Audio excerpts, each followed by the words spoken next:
Welcome, everyone, and thank you for joining us tonight. My name is Victoria, and I'm the coordinator of the City Hall community meetings. Before we begin, I'd like to note that live transcription is available for those joining via Zoom tonight. If you would like to see live captioning during this meeting, please select the See Captions button on your screen. I'd now like to invite up Councilor Gomez Mouakad to say a few words.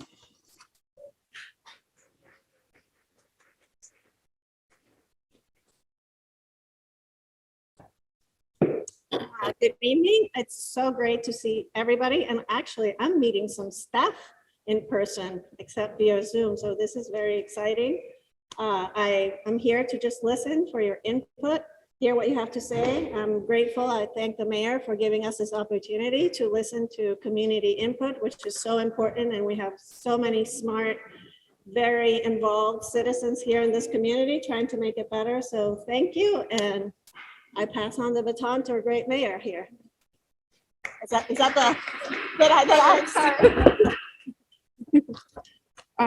Sorry, me again.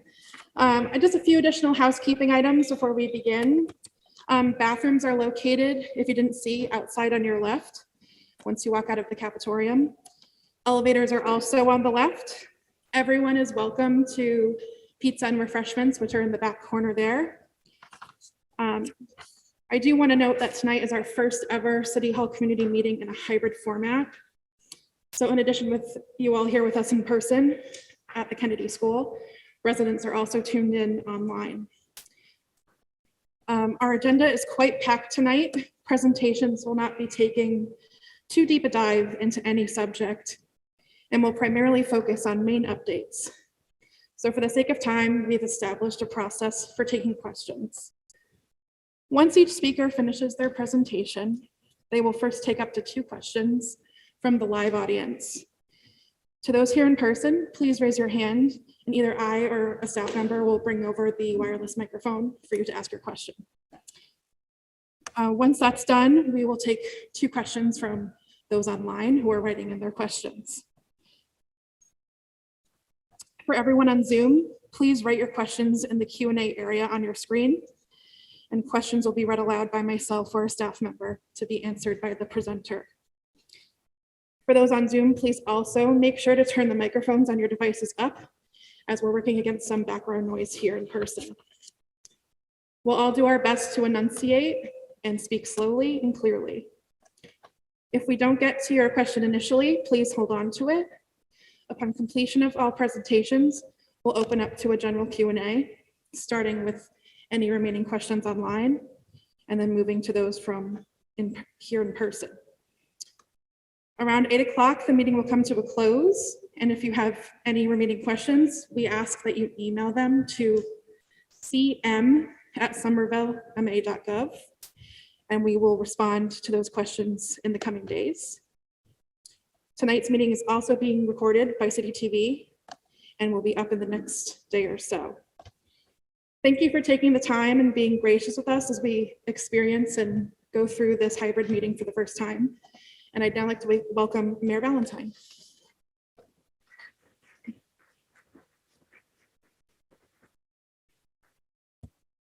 Good evening. So I'm gonna have to stay here. Normally I'd walk around a little bit, but just to make sure that our viewers at home can see us. So and hear us also.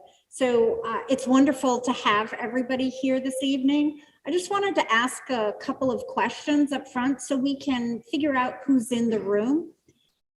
And so you can also get to know your neighbors. So I was wondering, would you raise your hand if this is your first meeting?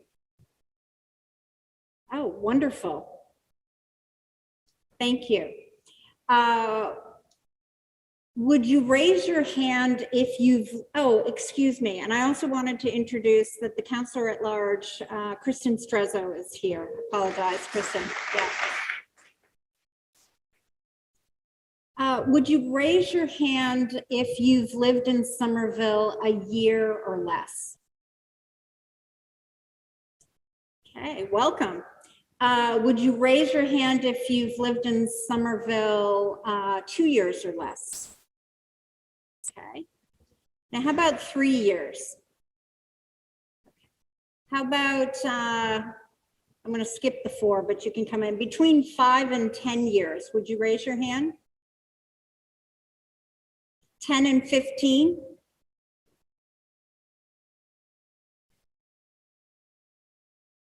15 and 20? If you've lived here more than 20 years, and would you raise your hand if you've lived here your entire life? Okay, wonderful. Wonderful. I'd also like to acknowledge former Congressman Mike Capuano is in the room.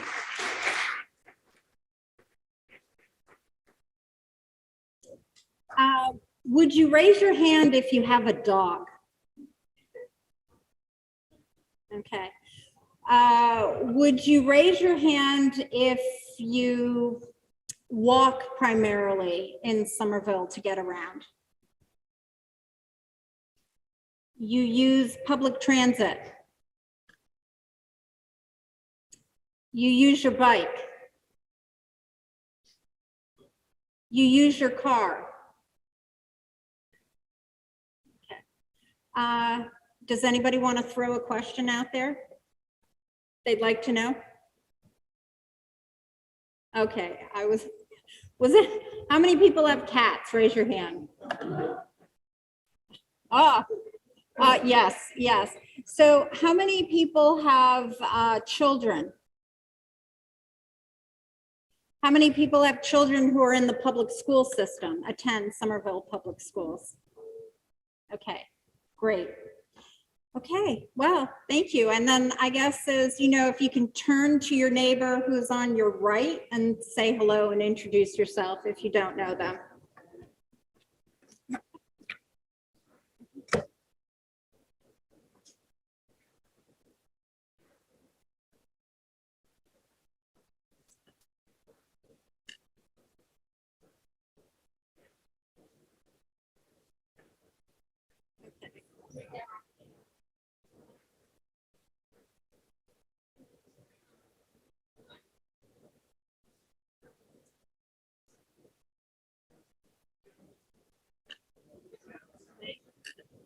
Well, thank you. I'd also like to acknowledge that Councilor at Large Willie Burnley is here this evening. So the goal of the Ward City Hall community meeting is to provide information, access, and to develop community. And my Progress for All agenda is a commitment to an open and inclusive government. My pronouns are she, her. I'm excited to be here with you this evening. I have attended these meetings in the past as a resident, as a city councilor, city council president, and I'm honored to be your mayor. So thank you. So you may remember these meetings as the Resistat meetings. There's been a lot of debate over the years about changing the name. So we're trying to go with City Hall community meetings so people can understand what they are. So so for some, this might be, as you said, your first meeting tonight here for Ward 7. And some of you have mentioned that this is your first ever. Whichever is true, I hope tonight to provide clarity on how City Hall is and can be a resource for you. And I also hope to empower you to get involved in city processes. Did you want to say something? Ward 5, thank you. The goal of the Ward City Hall community meeting is to provide the information. So it's an understanding that Somerville and how we use city resources is equally important for residents and staff. In order to identify and act on current issues, we must first understand Somerville today. So I want to share, you know, Somerville at a glance. We are a community that's 76% white. Somerville Public School students represent almost the reverse. We're a majority minority school district, and over 60% identify as low income. Every 3 years, let me ask this question. Every 3 years, there's a certain percentage of people who move out of Somerville. Does someone want to throw some numbers out there? What they think it is? 3 million? Okay, that's a good number. We have a population of 81,000. Pardon? Yeah, it does. But the actual number is that about 60% of our population turns over every 3 years. That's 50,000 people out of 81,000. Our city is 4 square miles. In comparison to our neighbors, Cambridge is 45 square miles, Boston is 90 square miles. Between 2010 and 2020, our population rose 7%. So we're at a little over 81,000. Our jobs in that time have increased by about 8,800. I'm going to give you some data about vehicles on the road in Ward 7. From Broadway to Winter Hill, there's roughly 12,000 cars a day. Broadway to Powder House is about 12,000. Warner to Harvard, which connects to I-93, Powder House Circle and Davis Square, that's roughly about 10,000 cars per day. Cedar Street has roughly about 7,000 cars. Lowell Street about 5,000, Summer Street about 5,000.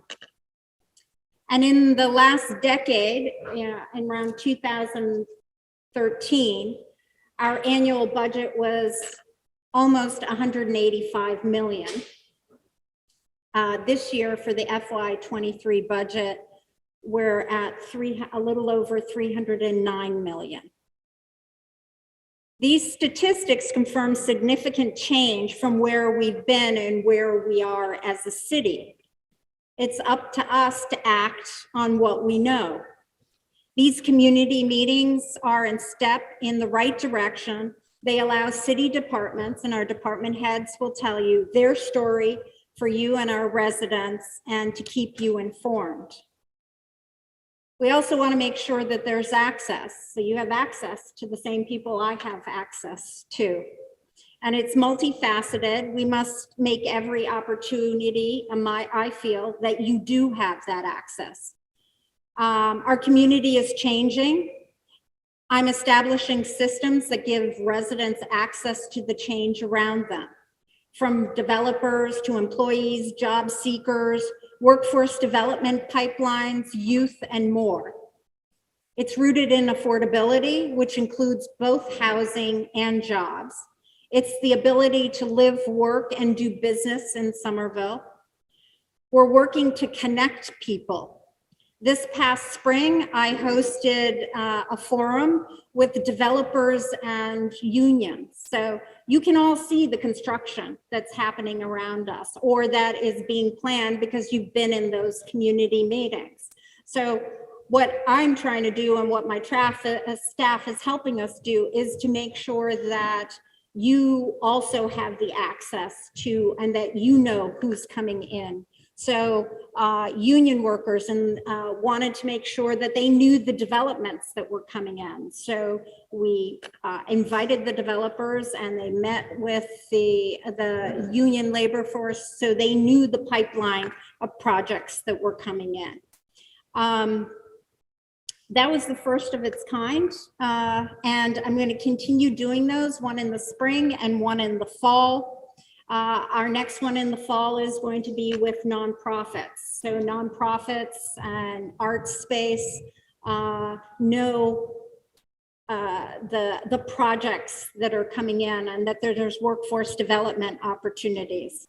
And I'll continue to host these. So it's really important for me to make sure that groups are connected, that they can develop relationships and opportunities. Residents to city staff, residents to local workforce. Many of the city's major projects include public process to get community feedback. City Hall community meetings is another vehicle for residents to meet, talk, and come together on issues that matter most to them. Residents like you play a key role in development of our Summer Visions 2040 comprehensive plan. The Summer Visions is a strategic plan. It's based on visions. The plan captures our community goals, our values, directly identifies ongoing challenges. It identified goals on affordable housing, job creation, mobility, infrastructure, climate sustainability, and more. And it's rooted completely in equity. Everybody said they want it to be equitable and they don't want equity to be a buzzword. So the Summer Vision 2040 is greatly echoed in my administration's plan Progress for All agenda. And the agenda is a commitment to an open and inclusive government. We first asked, how do we create progress for all? The answer is through inclusive, intentional efforts, always viewed through the equity lens. We want to make space for all voices, prioritize those who often feel unheard. Progress for all begins with listening and understanding concerns. Here's how I've been engaging the Somerville community. I've held 10 COVID listening sessions so far with various groups to understand concerns, ideas, and needs. I've met over 15 times with seniors. I've door knocked the Mystic Housing neighborhood twice, held 2 community meetings over there. We've also have a first time 1 million from the city budget for a participatory budgeting working group. We have the Voices of Somerville survey launched in the fall to hear from residents what their issues are.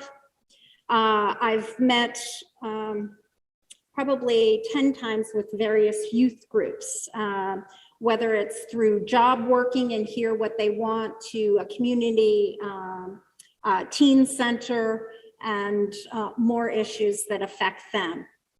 So I've been hearing that affordability, housing, living costs, jobs are at the top of everyone's mind. COVID impacts, people trying to figure out how to financially recover, health, safety, food access, social justice, environment, global warming, sustainability, transportation. How do we get around safely in Somerville? City infrastructure, you know, school buildings. Yes, we have some old infrastructure, whether it's trying to update what's underground or whether it's trying to update the buildings that are above ground. And streets, I hear a lot about streets. Quality of life issues. We also hear a lot about rodents. So that's why it's one of our themes tonight. There's Colin, he'll be talking about it. And public safety. So my administration and staff have taken concrete steps to address multiple areas of concern. COVID recovery, food access, security. There's the Somerville Food Coalition, Somerville's mobile markets. We have still 2 weekends left for the mobile farmers markets. Citywide $15 SNAP and PEBT match programs at the Somerville farmers. We have a cab to health program, which provides free rides to grocery stores, food pantries, farmers markets, or medical appointments. Economic development awards grants to small businesses. We have free rapid tests and K95 masks available at City Hall and all our libraries. We have flex funds for rental assistance. In terms of the social progress, we've almost completely staffed our racial and social justice department, which is wonderful. Summer Viva Office of Immigrant Affairs has expanded. We now have 6 languages offered in interpretation and translation. That's Spanish, Portuguese, Haitian Creole, Nepali, Chinese Mandarin, and Chinese Cantonese. We have had a historic increase of $8.4 million. That's 10% in funds to the Somerville Public School budget. That equated also to everybody's identified youth as needing extra supportive services. So that is equivalent to 10 additional mental health staff in all levels of behavioral therapists, social workers for youth, and more. In affordable housing, we've added $8.5 million to the Affordable Housing Trust Fund for land acquisition. Clarendon Hill Public Housing has a new financing model, which allows us to build nearly 300 units of affordable housing. We've added more affordable housing onto through inclusionary zoning and through the Somerville Land Trust. That's about 84 units. And here's where Progress for All is headed. You know, where Reimagining Police and Public Safety survey was launched. We need help in hiring staff to help build out the supports that you all want in our community. We have some open positions that we're looking for is a youth services director, a health deputy director, a green clean coordinator, a chief administrative officer, an LGBTQ coordinator,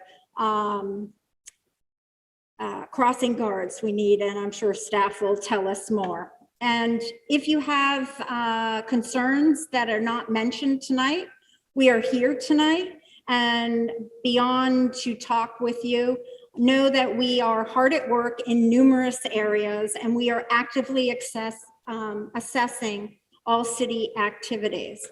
As I stated in my inaugural address, my pledge to you as mayor is I will always have an open and honest conversation with you about the issues we face and our plans to address them. City Hall community meetings are a vehicle to get that done. I thank you for your participation as we continue to build Progress for All in Somerville.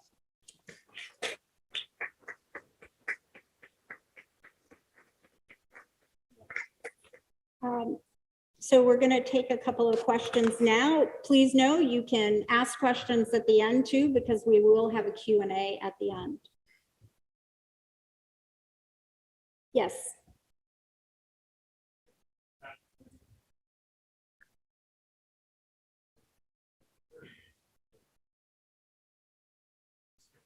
Oh.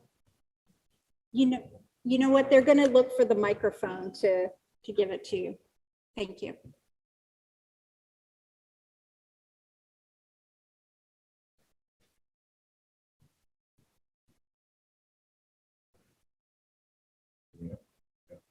Thank you. Nor am I.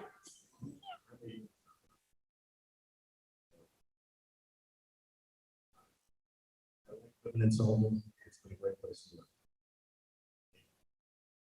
I don't have children, so I really don't need any. It's like, we don't really ask.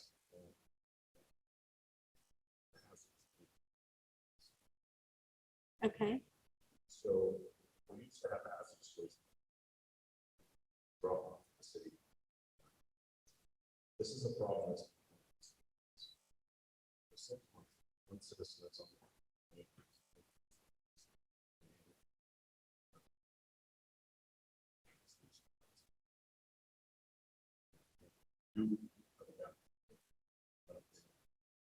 Too many times to be it's not a possibility. Cambridge does it.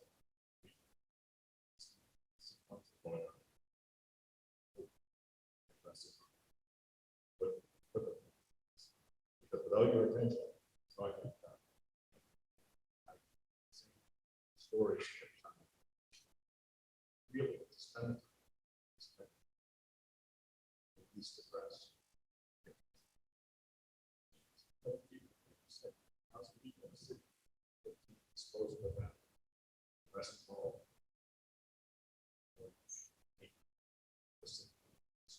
needs to be addressed. Okay, great. Can we make sure, I don't know, someone from city staff to get the gentleman's name and contact information and just pass it over to Victoria? Thank you. We'll have it addressed and we'll get you an answer back ASAP. Any more? So are there a couple of questions I don't see online? Next.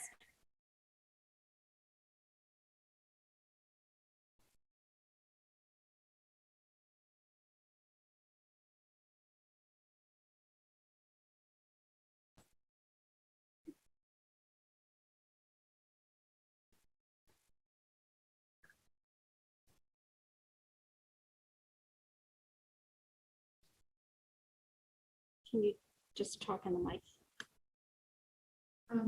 See that the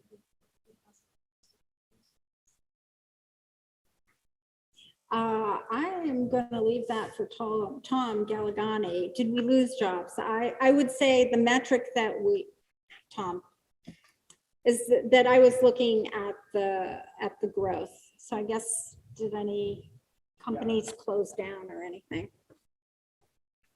Yeah, so the question is, we added 8,800 jobs in the last 10 years. Did we lose some? We definitely lost some jobs in the last 10 years. The economy has transformed in the city as, there have been a number of companies that have moved, have closed down, have laid off employees. But on the net, we've added over 36% more jobs than we had 10 years ago. And a lot of the growth in that jobs you see in the retail sector with the growth of Assembly Square, of Assembly Row. You see the growth of the office segment of the economy as well, with some software companies and startups that have started up in Greentown Labs.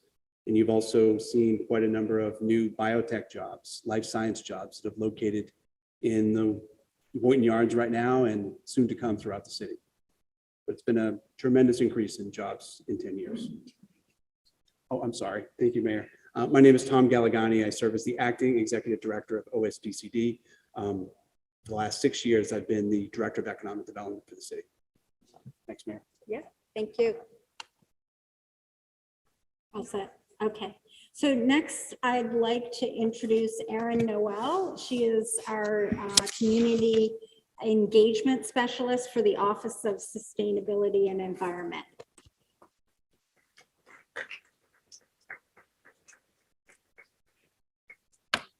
I'm Erin Noel, and I work for the Office of Sustainability and Environment, and I do community engagement. And I'm here with some updates from our office. So we can talk about the mission. So the mission of our office is to develop, implement policies and programs that minimize the environmental impact and greenhouse gas emissions, build resiliency, increase equity, enable a healthy and enjoyable environment for all people of Somerville, and a responsible city government. Some updates we have that concern all residents is the community choice electricity program we have. And it's a great way to get competitive pricing and stable pricing as well, because it can vary throughout billing cycles. So it's a stable, competitive price. It also promotes jobs within our region in the green green energy sector. And it's also pretty cool because like renters like me, we can like opt in without the permission of our landlords. So that's pretty cool. Some more facts we have. So we have some new rates for November to 2024.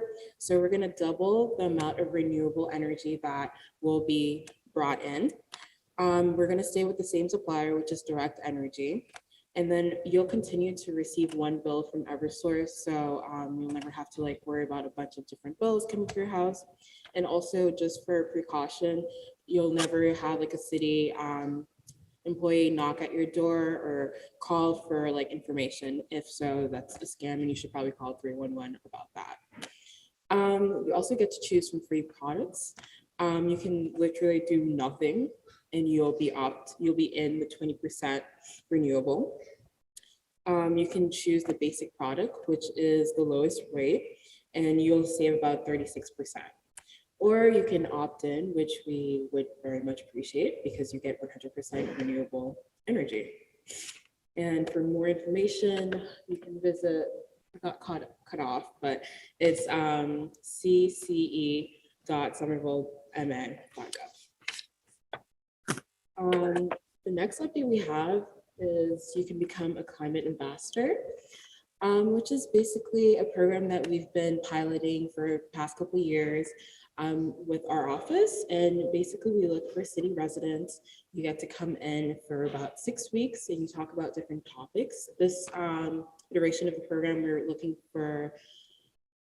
to address a lot of equity questions we have when it comes to environmental issues. And we're looking to have people help with the climate action update. And at the end of it, you can choose a program. So like one of our constituents talked about, you can do a program about how we can better implement hazardous waste programs in the city. So it's a very, I guess, robust program that you can be a part of, and anyone can be part of it. We're looking for younger people, we're looking for older people, we're looking for moms, and we do have stipends available. So if you're a mom who wants to join, but you need to cover babysitting, we can work out something because we wanted to have everyone be involved in the program. The next update we have is the Somerville Climate Forward update. So it's our city's climate action plan.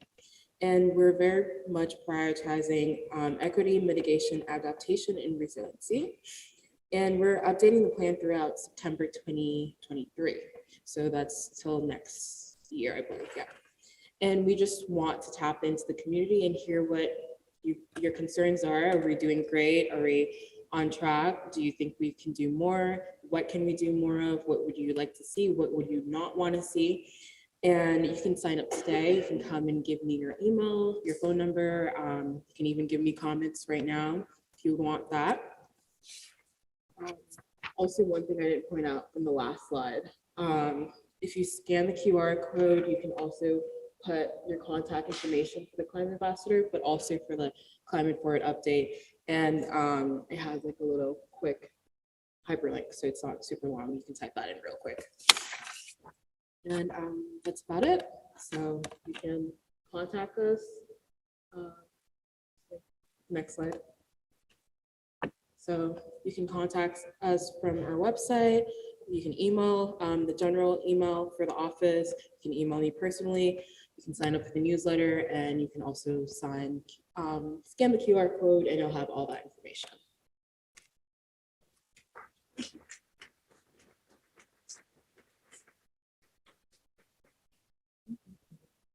And any questions anyone would have.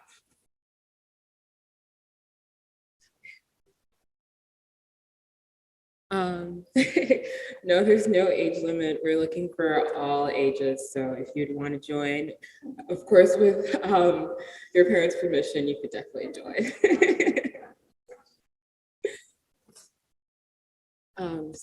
Gentleman back there. What do we need to do to get a dedicated tree trimmer for the city? Personally, I don't know. That's a great question. We'll get your information for that. And I think that would go to, there's an office that deals with urban forestry. So that's a question for her.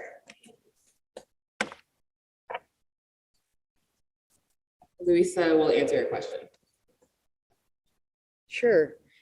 I don't know who asked the question. So someone asked, what do we need to do to get a dedicated urban tree trimmer? My name is Luisa Oliveira, and I'm the Director of Public Space and Urban Forestry.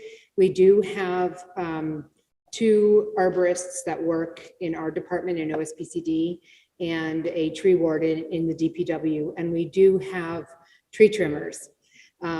If there's something that needs to be trimmed, you can put in a 311, but our arborists are working both to trim newly planted trees so that they're more structurally, can grow better structurally, and also when there are dead limbs or dead trees. So if you see a tree that needs to be trimmed, just send a 311 request. That's done through DPW. Done. You've got a tree trimmer.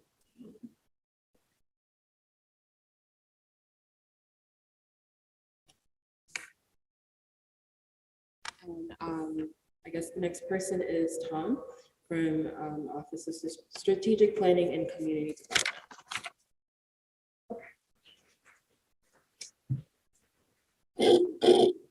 Oh, you all look familiar, huh? Do I look familiar?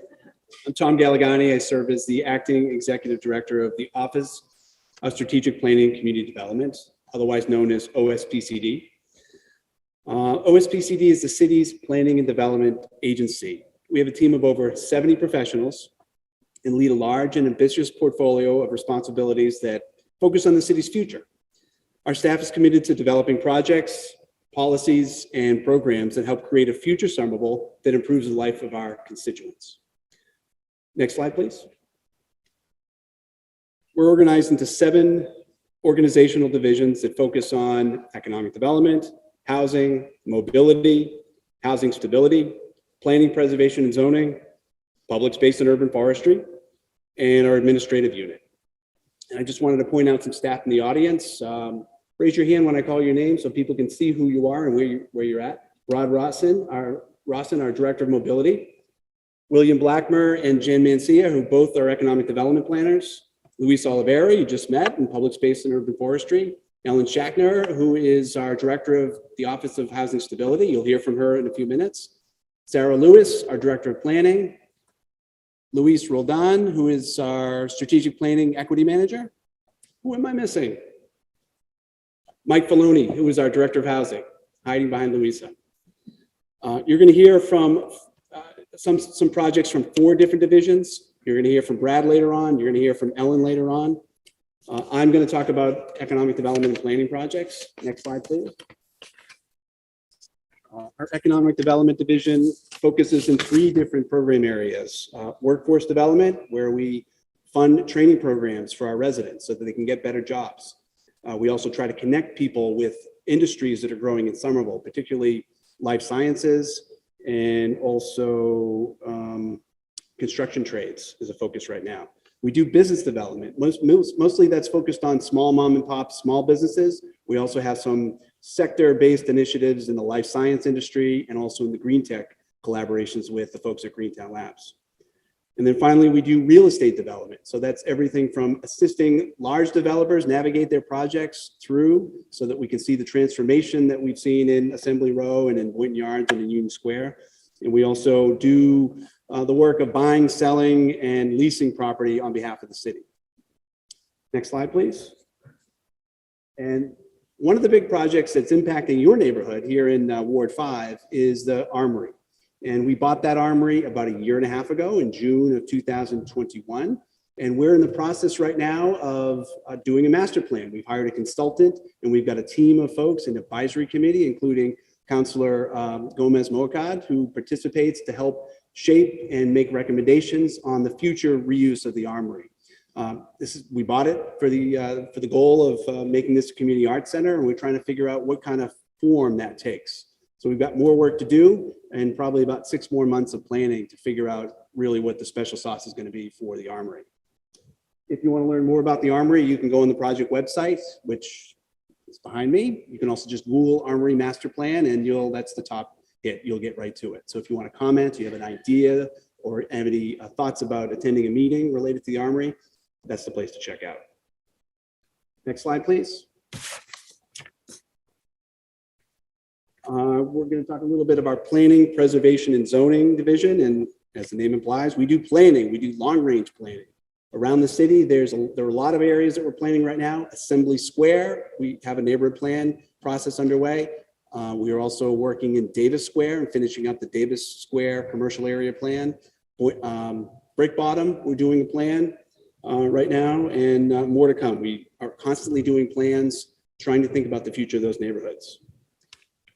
Also, we do preservation so that we administer the city's rules related to demolition delay and also our historic districts. We also do historic events. You may have participated in the flag raising in the first day in January. Lots of exciting events that we run through our preservation team. And then also zoning, so that if people are permitting their projects or seeking relief from our development regulations. We work with folks, small and large, to make sure that their projects are done in accordance with all the city's rules and regulations. Next slide, please. In Ward 5, we soon will be working on a new initiative, and that's on the Broadway Corridor. We're going to do some municipal zoning coordination. From All Square to Magoon Square, the north side of Broadway is, all those parcels are half in Somerville, half in Medford. And that creates some challenges because the Somerville development rules are a little different than the Medford development rules. So we want to get together. And so we applied for a grant, and we have money in our budget so that next spring we can collaborate with our close friends in Medford and to really think about the future of that stretch of the area. Of course, the new train stations opening up are going to be pretty important in helping inform what kind of development we might want to consider along that stretch. So more to come. And I am going to stop and take a few questions about economic development and planning, and then turn it over to my colleague, Ellen, who's going to talk about housing stability. Question over here?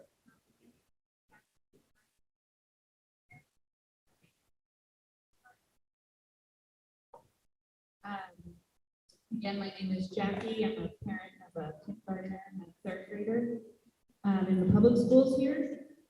And with all this great and exciting talk about the future of neighborhoods, I'm wondering, what are your plans for the schools here in Somerville, and why is there no section on these schools? Mary, do you want to take a stab at that? Sure. So schools is managed under our Office of Infrastructure and Asset Management. So we are in the process. There will be a slight overview on the schools on that. So it's not in this department that oversees it. That's Rich Reich, right? That's Right. in charge. Why is someone in charge of building projects in the city and also the public schools in the city? I just feel like. Sorry. No, that's okay. So this department is not in charge of building anything. It's putting the recipe in. So for the zoning, it's sort of what can that land be used for? They also manage community meetings around that zoning, and the ward councilor manages the what is any projects that are private property. So there's a community process on that.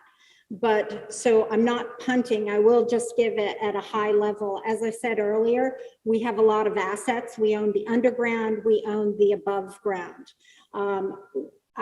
What my team has been working on is understanding what all the assets are, understanding what condition they're in. In terms of schools, if we want to rebuild a school, for example, there's a process that we go through because we get funding through the state. So for example, you've heard something of like an enrollment study.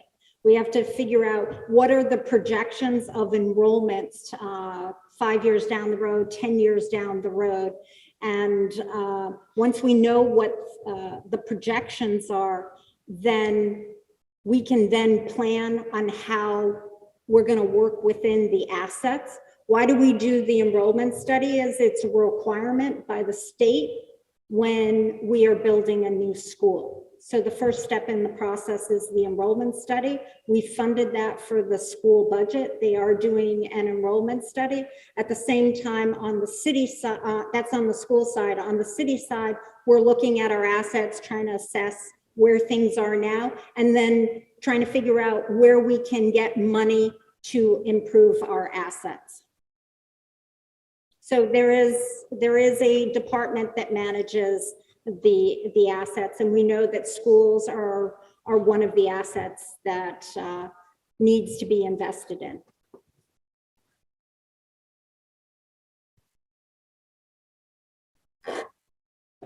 And right down the middle. Oh. Councilor. Is it okay if I fill into my question a little bit? As the chair of the school. Sorry, last week on Wednesday, what I've been told, what's going on right now, the feasibility study by the same thing. Fire and Nobel. What my understanding is, what could we do to inform ourselves? At the same time, the enrollment study is done, and I would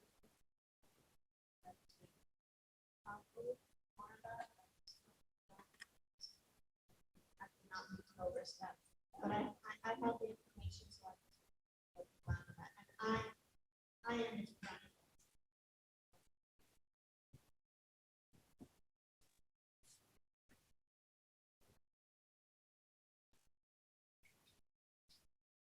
Hi, my name is Sophia. I live in Springfield.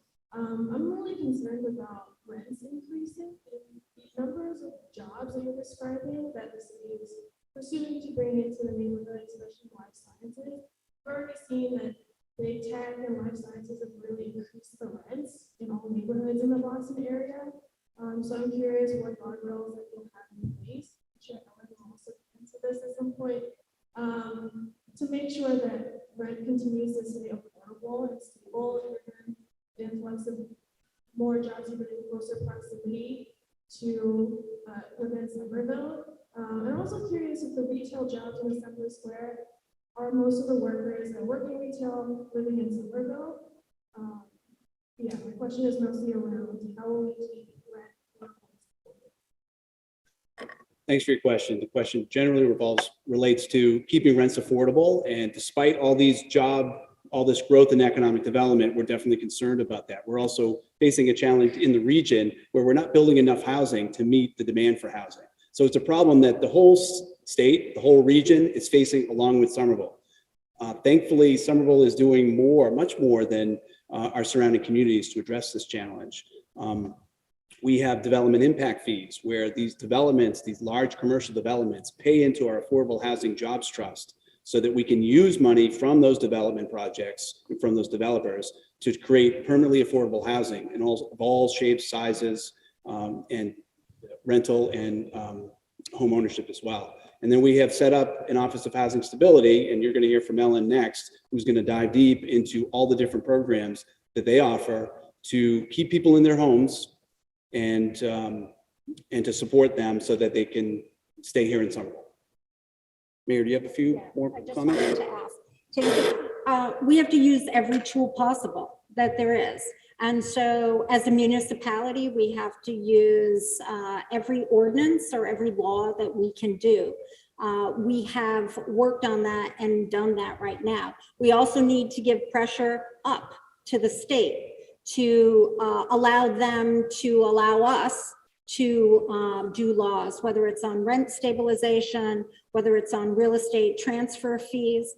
And then the other pronged approach is how do you incentivize people who are creating housing to build more housing? Do they get a density bonus? We've put that in with the affordable housing overlay. But the answer is, from a policy perspective, we've used every tool possible. Over the last dozen years, Boston and Cambridge has created over 200,000 new jobs, and they have not built the housing to sustain that. So the pressure goes out. So people look to Somerville. Somerville historically has been the dormitory to Boston and Cambridge. And in the spring, I believe MAPC, which is the Massachusetts Planning Council, identified that there's 132,000 housing unit shortage in Boston and Cambridge. Somerville has 33,000 housing units in 4 square miles. As I mentioned, Boston has 90 square miles. Cambridge has 45 square miles. There needs to be pressure on the surrounding communities to us also to build density. So, use every tool possible on the policy. We are, in addition to using our voice to pressure up in the state level and with our regional partners. And I just want to answer your question about the jobs at Assembly, the retail jobs at Assembly. When we were tracking those jobs, and we tracked them all the way up until the pandemic, the rate of Somerville residents working at Assembly retail jobs floated somewhere between 21 and 30%, depending on new store openings and people coming and going. We have not tracked that since the pandemic started, but I would suspect that it's probably somewhere in the same neighborhood. Probably about a fifth to a quarter of the jobs are held by Somerville residents. I'm going to turn this over next to, one online question, I'm sorry.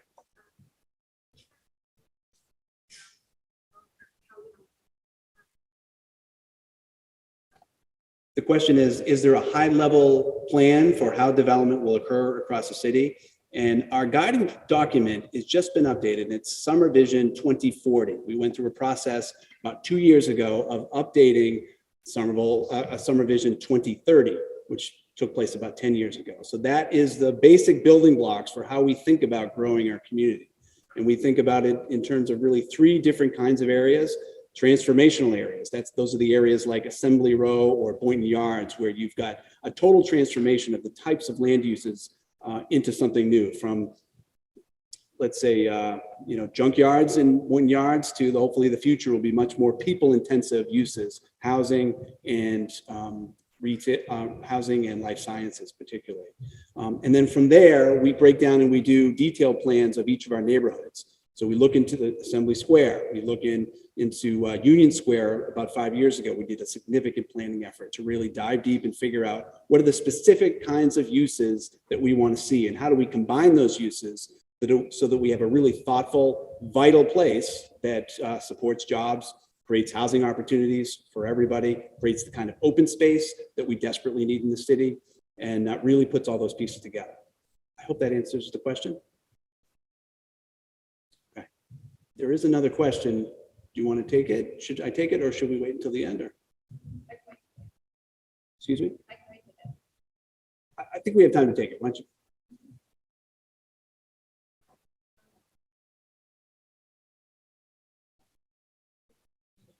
Development issue. I've lived here 25 years and I have never noticed as much airplane moves as I have in the last month or two. It's been extraordinary. I know a lot of residents of Somerville Square, their decades as well, have been noticing a lot. And I can't tell the city website, we've done a little research that it now whether the city has a role in participants who advocate for residents versus ask for it, and what kind of advocacy people engage in around that. Congressman Katjana, or did he leave? I was going to say. So you said what kind of advocacy? Was it? So, yeah. So yes, the city of Somerville has. We actually filed a lawsuit maybe 7 years ago. We lost the lawsuit. So if you can imagine, they put in a new runway, I think it's called 33L. It is to take off into the Northwest. So airplanes are supposed to take off flying into the wind. This is a state and federal thing. It's not so much municipality, but they're supposed to take off into the wind. The runway is owned by Massport. The airways are owned by the feds, and it's really our congressional delegation that can help and spearhead that. But if I can just do briefly, if you take off into the wind and it's coming out of the Northwest and you go on 33L, that's where they're given this sort of latitude on their runway in the sky. Depending on how the winds are, they might veer out of that a little bit, and that's when they come over into Somerville. But it's the wind conditions that control it. And again, the city of Somerville did collect information, so you can call 311. They share that back with our federal delegation. The advocacy side has been primarily on the Fed side and our state reps. So if you're in this area, it would be Rep. Eiderhoven and Senator Jalen. Thank you, everyone. Again, we're going to be around all evening, so feel free to harass us. We are friendly people. We can't wait to meet you. I'm going to invite Ellen Schachtner, who's our Director of the Office of Housing Stability, to share some more information. Hi, thank you so much. I wanted to thank the person in the back for their last question about rent, which is really a perfect segue into hearing a little bit about the Office of Housing Stability. I wanted to start to say it's a little confusing sometimes. We have a housing division and we have an Office of Housing Stability. So we like to say to people, typically concentrating on the building of new units of affordable housing is housing, and housing stability, we're the people side, right? We're the people to come to if you're a tenant, a landlord, a homeowner that's having an issue with housing stability. So we're people, units, and then we work together. Hopefully it all ends up with a more stable Somerville. And I guess I really just wanted to first thank the people of Somerville, all of you. Consistently, every opportunity that we've had for community input, when we go out and we say to people, when the mayor says to people, what's important about Somerville? You all are telling us that housing stability and housing affordability is one of the most important issues to all of you in the city. And the reason I thank you for that is because I find that true whether or not housing instability is impacting on each one of you, but rather because Somerville cares about their neighbors. They care about having diverse community and they care about equity. And so I just really wanted to recognize that and to thank the mayor, who has been incredibly supportive of every idea we tried. We don't have all the answers to housing stability. And a lot of the reason for that is much of it is controlled by state law. So what we're constantly trying to do is think, what can we do locally here in Somerville that will make a difference, and how can we build on those state campaigns? So I wanted to just quickly tell you, I think our mission statement, what we do at the Office of Housing Stability. So we work to prevent we prevent involuntary displacement of Somerville residents. 2, we help Somerville residents that need to relocate to housing, hopefully that's affordable and accessible for them. And 3, we work to develop policies and programs that address the root causes of displacement, both in Somerville and around the state. So first, this is the next slide. I'm going to talk to you a little bit about what does that mean? What do we do? So services and then policy and programs. The first slide here is going to talk a little bit about our services. And I really encourage you to spread the word to everybody. We are a busy office. We've now had, I think, close to 1,200 requests for services within the first part of this fiscal year. That's a lot. That's a lot of people coming to us with housing instability. Each one of those calls represents a household, not only one individual person. So we're busy, but we like to be busy and we want to help as best we can. So what do? 1, we help people to access financial resources. So this is both for tenants who might have fallen behind in their rent. Maybe they lost their job and they can't pay their rent going forward, or they're really struggling to do so. Maybe they're paying 70% of their income for rent because of a rent increase that just happened. Homeowners who are struggling to pay their mortgages, struggling to pay maybe their taxes. What I can't promise to you right now that everybody is eligible for every program, but what I can tell you is that we will do our best to make sure to get you eligible, whoever needs help here, the help they need. So just for example, since COVID, we hired 5 temporary rental assistance advocates because the process of getting rental assistance was so complicated. They were all bilingual, mostly bicultural, and we've now brought in over $4.5 million to households in the city of Somerville through rental and mortgage assistance since COVID began. We're really proud of that. On the program side, we're also thinking about what can we do? And what we have done is taken some of our ARPA money, right? That's the federal money that came in due to COVID, and we put it into something called an ARPA Flex account. And that's an account that helps us to be able to pay when people are struggling.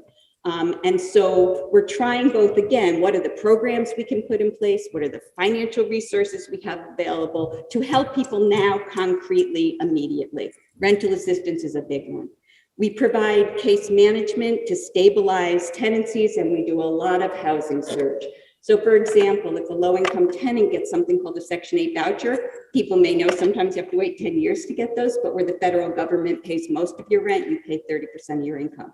Getting those vouchers does not guarantee you a house, right? So you get that voucher, and then you have to find a place to live, and it's tough in Somerville. So we try to come up with creative solutions. We formed something called the Summer VIP program, which is an incentive program. We pay incentives to realtors, and we pay incentives to landlords to take new Section 8 tenants into their programs. So this is the kind of creative thinking we're trying to do, because it's gotten harder and harder with the rents that are, with the huge rent increases in Somerville, to keep our low-income folks within these communities. So we do lots of housing search, both for people with vouchers, people who need affordable housing, people who need market rate housing. We do advocacy and referrals to prevent displacement. So we have contracts with 2 legal services providers. We're about to hopefully increase our capacity with some ARPA funding to have 3 FTE legal services folks who work with us and who are able to represent many of the tenants that are really vulnerable in the city of Somerville in legal actions. And I just raise this and say this because studies have shown that in Somerville, at last check, over 90% of landlords were represented by council, and between 10 and 13% of tenants were represented by council. It's a huge imbalance of power, and it's one of the things we're trying to do to even the playing field. But we also help landlords who call us and say, we have this tenant who isn't paying any rent and they have mental health issues and we need help. So we're constantly trying to look at this, not only from the perspective of what can we do for the tenant, but also why is this landlord reaching out? What's any conflict about? Why are they trying to evict us? There's something we can do to make it more possible for that landlord to keep their tenant in place, right? So we try to do what we can to find win-win solutions.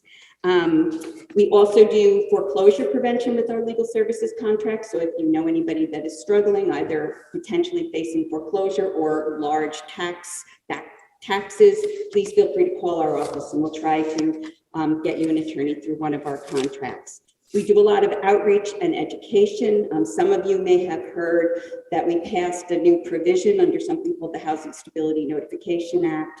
It was the first of its kind in the state to really require that tenants who are being evicted get specific notices in their own language. I see Councilor Burnley here, who is helpful in expanding this law, so we'll come back to him. But that people are getting information they need about where can they get help with rental assistance, what are their tenants' rights, what do they do? So we enacted that law, and hope that law was just expanded so that every new tenant in the city of Somerville, new tenancy, should now be getting a comprehensive document about tenants' rights and resources when they start a new tenancy in the city of Somerville. If it's not happening, call 311, make a complaint, and let's try our best. First, as I always say, the first ticket is only a warning. We're not trying to surprise any landlords with the new obligation. We send a mailing out to all the property owners in the city to let them know about it. We're just trying to make sure that it happens.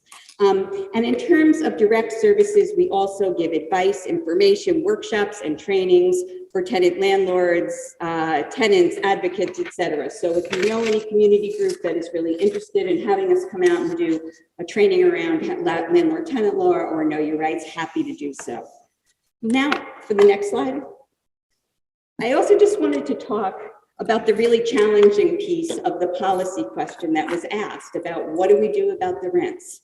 So I do just want to start by saying that the state, as you guys may know, back in 1994 and 1996, I actually was a lawyer in Cambridge, and there was rent control in the city of Cambridge. There was rent control in about 4 different cities in the Commonwealth during that time. But there was a statewide ballot referendum, and that ballot referendum passed, and it said that there can't be any rent control in Somerville. And I'm sorry, there can't be any rent control in Massachusetts. So one of the things that we've begun to look at, you may have heard Boston talking about this, is people are trying to say, okay, there was rent control before, but what might we do now that works, that could be rent stabilizing, but that might work in a way that's right for this community today and this time, not in 1994. Boston just took the initiative. They have a committee. They're putting together a proposal for a policy that they would then have to send to the State House. Same thing here. We either need to get the State House to give us permission to do this kind of regulation, or we have to ask for permission just for Somerville, something called a home rule petition. So there's two ways: enabling legislation, home rule petition. We are really trying to look into this, what would be fair, what makes sense for Somerville, but the mayor, I think in her second day in office maybe, came and testified at the State House on a hearing to say, please, we need authority to look at what's fair. And then we would come to all of you, the landlords, the tenants, everybody, and say, what do we want in Somerville for this rule? What should it be, right? But we need that permission from the state to do that. So I told you briefly about the Housing Stability Notification Act. We've also passed the strictest condominium conversion law in the state. We are very, very proud of this. Up until when this law changed a few years ago, tenants would be entitled to relocation expenses that were $350 or 1 month's rent. Anybody who has tried in the recent past to relocate in the city of Somerville knows it can cost around $10,000 between moving expenses first, last security in order to, and not mention paying a realtor's fee. We updated all of that in our condo law. We gave really significant protections to seniors, the people with disabilities, and low and moderate income folks under our condo law. There is a requirement to get a permit, so we're trying hard, because every time units get taken out of that rental market, because they convert to condominiums, it means there's a potential housing instability issue for tenants. So we're just wanting to make sure with that law that if anybody is removing units from the market, that the tenants are treated fairly. What else do? We fight for, you heard mention of a real estate transfer fee. We can't do all this without more funding for affordable housing, right? That's one piece of what we need to do. So a real estate transfer fee would say that there would be a one-time fee on high-end real estate transactions that would then go to affordable housing. And our city council has passed a home rule petition for this. We are providing leadership in the state really on this issue, because it could bring us $6 to $10 million a year. And again, in these one-time fees. And for the most part, real estate has gone up so dramatically that a one-time fee of 0.5% or 1% of sale is minuscule compared to the profits that are being made given the increases in real estate. And in Somerville, we said we weren't going to apply this to any individual owners, right? If you live in your home, doesn't apply. If you're buying a home you're going to live in, doesn't apply. It would only apply for investor, institutional people who are buying and selling property. So another really important thing we hope we have all of your support on, but we need more avenues for local funding for affordable housing. Right to counsel legislation. We've been very involved in the movement to not only here in Somerville fund legal services, but to make sure both that all low-income tenants, low and moderate income tenants, and that small owner occupant landlords have an opportunity for free legal counsel. And we've been very involved in this at the state level. These have all come close to passing this year. There's been some movement. We're going to work on them again next year. But these state laws, trying to pass state laws is a long-term proposition. It's not something that happens really quickly. Two other just brief things in terms of policy to let you know that we've been working on. We're on the steering committee for something called the Homes Act, which is the right to seal eviction records. You guys have probably heard in the criminal justice world the concept of everybody deserves a second chance, right? And people who have felonies on their record, at some point, they get a second chance now with the changes in our criminal system to say at some point, if you've been doing well, you've followed the law, you've done nothing wrong, you get to start over. That's the same thing we're looking for in evictions. Right now, an eviction can haunt you for the rest of your life, even if the tenant won their case, even if the case was dismissed, even if it was no fault, because there's tracking by landlord companies that look to see what tenants, are tenants going to be good tenants? As soon as they see you're on an eviction on the database in the courthouse, you have an eviction in the last 5 years, not that they're bad people. They're just going to say, hey, I'm going to go with someone else who doesn't have an eviction on that record. So it's something that's really important for making sure that the most vulnerable people get a second chance. And the last piece of legislation that we've been working on is something called the tenant opportunity to purchase. And we fund tenant organizing, we fund tenant education and outreach. And there are many buildings right now that tenants are really at risk. Just an example, some of you may have seen, there's one in 182, 184 Tremont. There was some coverage in the Globe. You know, there's 5 families, long in term, 25 years there, that are facing huge rent increases and just got notices to quit. We see this really frequently, and so we need to know that we're doing everything for for folks in the building to do the best we can within a system that allows for corporatization, right? There's a huge increase in corporate ownership in the city of Somerville. In fact, here's a quick fact, and then I'm almost done. I know I'm probably taking up too much time, but the last time we looked, in the 9 months before COVID started, 69% of all housing sales in Somerville were 100% cash transactions.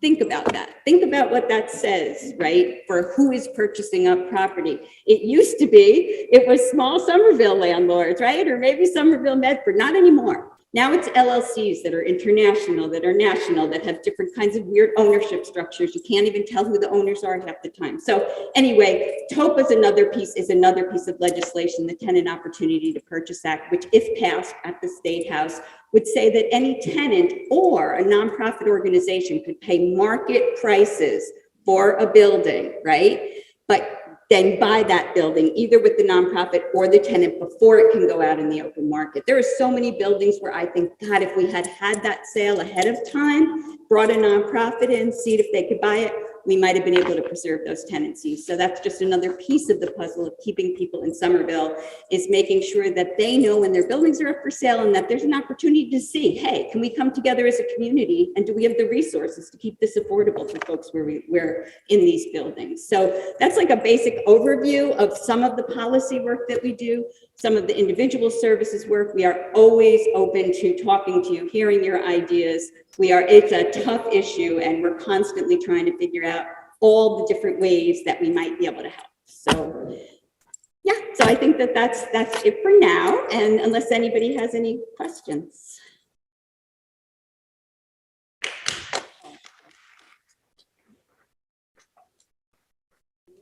I don't know who's next though, Victoria, so I'm going to leave that to you. Thank you.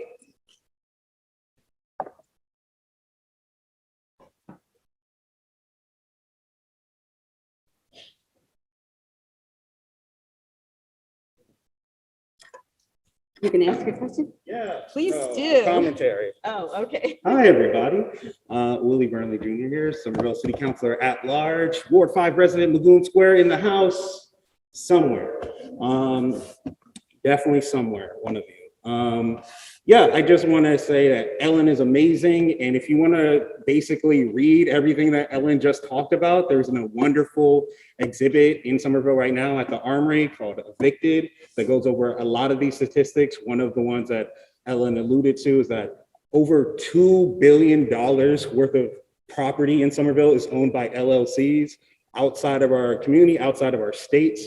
One of the major issues with our housing market is that you can have people in California, in England, all across the world buying up our community.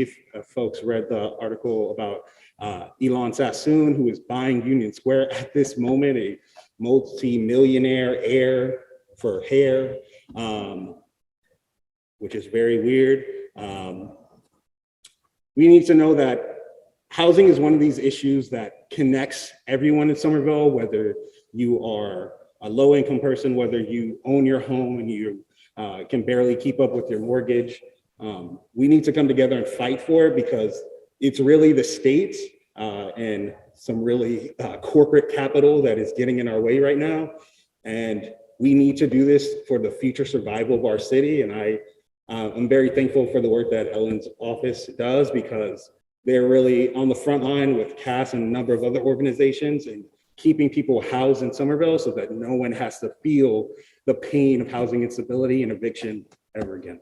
So check out Evicted. It's at the Armory. Thank you.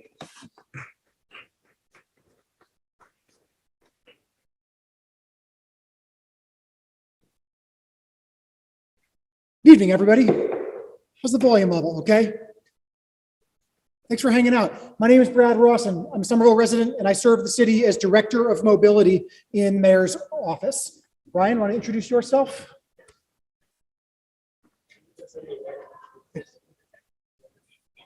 Oh, yeah. I'm Brian Polstoy. I'm the Director of Engineering, and we're learning how to not stand in the way of the projector. So I hope folks get a sense tonight, especially those of you who are new to this process, how collaborative, how kind of holistic city governance is in Somerville. You know, we are both proud residents. We are both proud parents of kiddos in our amazing public school system. The fact that you all are volunteering your time tonight to be involved in civics is one of the many things that makes this community so great. So we're going to kind of continue as quickly as we can because we're already behind schedule with a little theme of, again, like collaborative work. You got a sense from Tom and from Ellen. Folks, we're going to talk about mobility. We're going to talk about infrastructure, but I want to challenge each of you during these little slides to think about the fact that our goal is not just to move people for moving people's sake. We're talking about moving people to doctor's appointments, to our community schools, to job fairs, to shopping and grocery shopping, all of the essential things that make city living possible. How do we make sure we do that for our residents? You all ask us, right? We're not coming up with these ideas, as Mayor Ballantyne said, you are. So the next slide, please, Nick. So the first thing that we're going to hit on very, very quickly, I don't know if anybody's heard, but our community has been working for 3 or 4 decades to bring subway service to the heart of our community, and it's happening. And it's happening because none of you and none of us gave up when the chips were down. In 2016, the state was going to cancel this project. That's crazy. We dared them to do it, and they backed down. We saved this thing. And you know what? I've been part of this community for 15 years, and I remember in 2012 when a different state administration had the audacity to say that they were going to cancel the Green Line. Like, what? No way. Our residents would never put up with this. So the good news is we've lived through a lot of disappointment. We've lived through very real construction impacts that have disrupted our lives, that have disrupted our sleep, but we strongly believe that it's worth it. We strongly believe, because you strongly believe, that it's important to give our residents more ways to get around without driving. It's more important for us to connect our great small business neighborhoods like Magoon Square. Joe Lynch, how long have you been advocating for this business community? How long have you been saying that the merchants in Magoon Square need the Green Line? So let's think about all the things that the Green Line unlocks in terms of opportunities for affordable housing, for small business growth, for access to parks and to community schools. The timeline that folks want to take away here is within a couple of months. End of November is the most recent date that the state has published. So we're getting so close. And it's a little unfortunate that our ribbon cuttings are going to be as the weather is turning foul. But hey, those subway cars are heated. So a lot of interdepartmental work that happens every day. Brian's team and mine works on these issues. Brian, anything you want to add on Green Line? You got it on Green Line.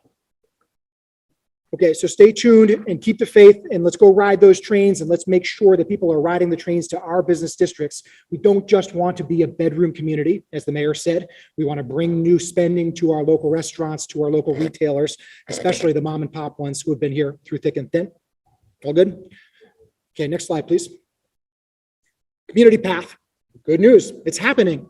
And this was not a foregone conclusion.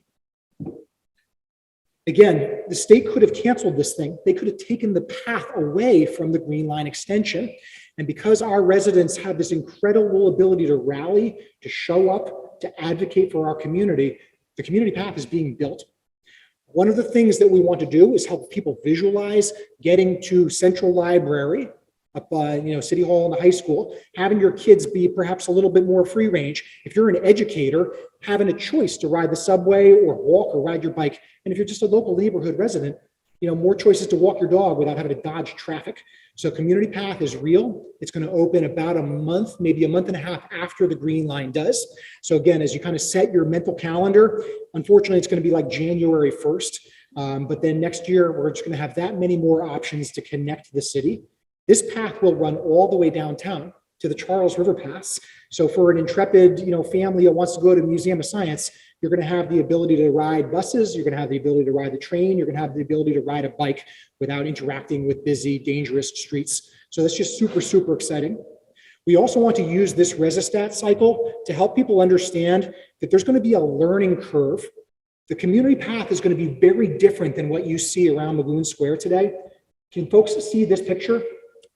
Part of the reason that the Green Line has been so expensive and long to build is because you're building next to an active rail corridor, Amtrak trains and commuter rail trains ripping by at 40 or 60 miles per hour, 12, 20, 30 times per day. It's inefficient and it's a really, really tight little geometry. So the idea of letting your dog run out, 20 feet in each direction near Maxwell's Green or near Cedar Street, much more of the community path is going to look a little bit like this. Now put yourself in the shoes of our operations professionals in our DPW who are going to be responsible for plowing that snow. Put yourself in the shoes of our operations professionals, Chief Green's team at Somerville Fire, who are going to be responsible for responding to public safety emergencies on the path. We've been planning for this, and yet there's going to be a shock factor here when this opens. So out of respect for you all, we're using this opportunity to educate folks that it's just going to be a little different. There's going to be some growth pains. And let's get through that learning together, even if that means on the first big snowstorm, the only way to get through is on cross-country skis. Get it? Okay. Next slide, please, Nick. And last but not least, folks, this could be an entire hour's discussion, but the ward-based community meetings are really intended to be kind of the magazine version of civics, not the novel version. So we don't want to spend an hour on street reconstruction, and yet Brian's team and my team work together every day on these issues. Job number one, don't let anybody in our community be run over by a speeding motor vehicle. Everything else is details. And so we approach this from a position of humility, right? We have inherited a transportation system that is rooted in like 1950s public policy, build highways through the hearts of cities, speed the suburban commuters through the urban communities.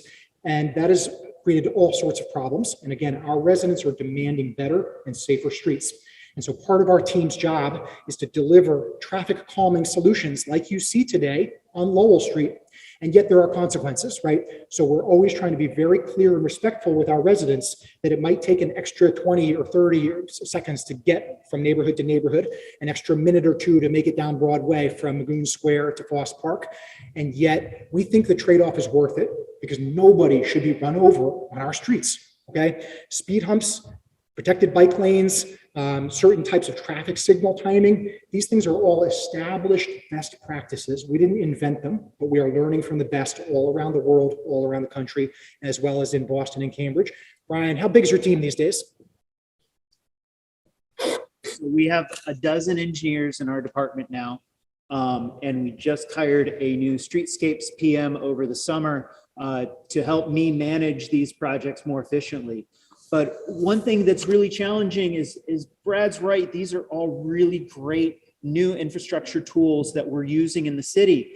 But many of our contractors haven't done this before. Many of the communities in Eastern Massachusetts don't do pedestrian safety islands, don't construct speed humps to slow down traffic. So there is a lot of challenge working with contractors and bringing them up to speed too on how to build these right. And when they don't build them right, we go out and reconstruct them. So this is important learning curves that we build things that are new, that are novel, but are known throughout the country that work and improve pedestrian lives and safety through the city. But many of these tools are new here, and we're learning how to effectively install them in our climate and in our culture. And, kind of like the point I made a moment ago about the community path, there are learning curves associated with designing streets for people. So, I want to give shout outs to our operations professionals in our DPW who plow snow from our streets, our fire department who respond to, Chief, 20 to 30 calls per day and move big apparatus around our narrow streets. And we try to work with those folks to really forecast how does it feel to be making a turn in a tighter geometry, working around a protected bike lane, working around speed humps and these pedestrian refuge islands. So again, it's a commitment to safety. It's a commitment to responsive governance. And we're really pleased to have the opportunity to do what you all are telling us to do. If there are issues that you have observed in your day-to-day, let us know. because we're here, we're residents, we experience these things too, and we want to fine tune them as needed. Last thing I want to say before Brian talks a little bit about subsurface utilities is let's remember to plan for the most vulnerable user of the system. And often that's people pushing strollers, that's seniors moving with mobility assistance devices. Our colleague Adrian Pomeroy, the city's ADA coordinator, is here. Adrian, thank you so much. You have been such a game changer in adding capacity for our teams and making sure that we lead with accessibility on all of our projects. So thank you, Adrian. And if folks have specific questions, Adrian will be here after the presentation, just like we will. So I think the next part, Brian, you're going to be talking a little about subsurface utilities. We'll take a question or two, and then we'll stick around till the last person's last question is answered. Thanks, everybody. Brad, you said something about forecasting, and it's something to remind ourselves that forecasts are changing, weather is changing. And right now we are just finishing up a 2-year-long stormwater master plan. And one of the things that came out of our climate study that occurred just before the master plan is that our rainstorms are becoming more intense every year. And though we were lucky to have a relatively dry 2022 from a flooding standpoint, that is not typical. 2021 was a lot wetter, and we should expect that wet weather to continue, which is why we will have done this stormwater master plan, which is coming out in November.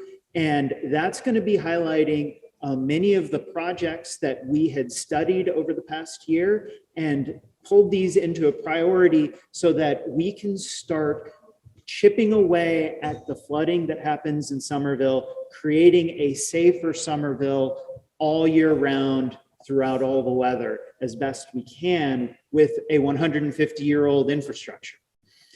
Second, next slide. Perfect. This stormwater master plan is going to roll immediately into our combined sewer overflow study, which we are working hand in hand with Cambridge and the MWRA. This is a study to help us not only, so we're finishing up looking at reducing flooding. Now we have to work on reducing that flooding when it comes into our river bodies, namely the Mystic River, the Alewife Brook, and soon the Charles River. As our stormwater master plan grows, we're going to be discharging to the Charles River as well. So we're trying to create a framework so that we can minimize the amount of sewage overflows that we commit. And we should go into questions because we've talked about infrastructure and mobility. And Victoria, if we're way late, we can also just take them to sidebars at the end. So keep them seeing us, okay?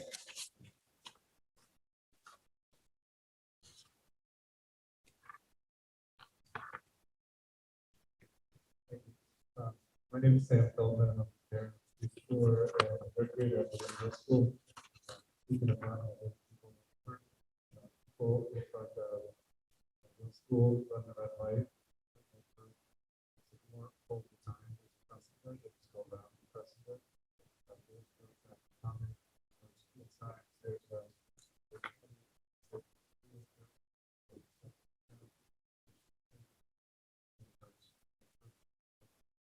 That intersection.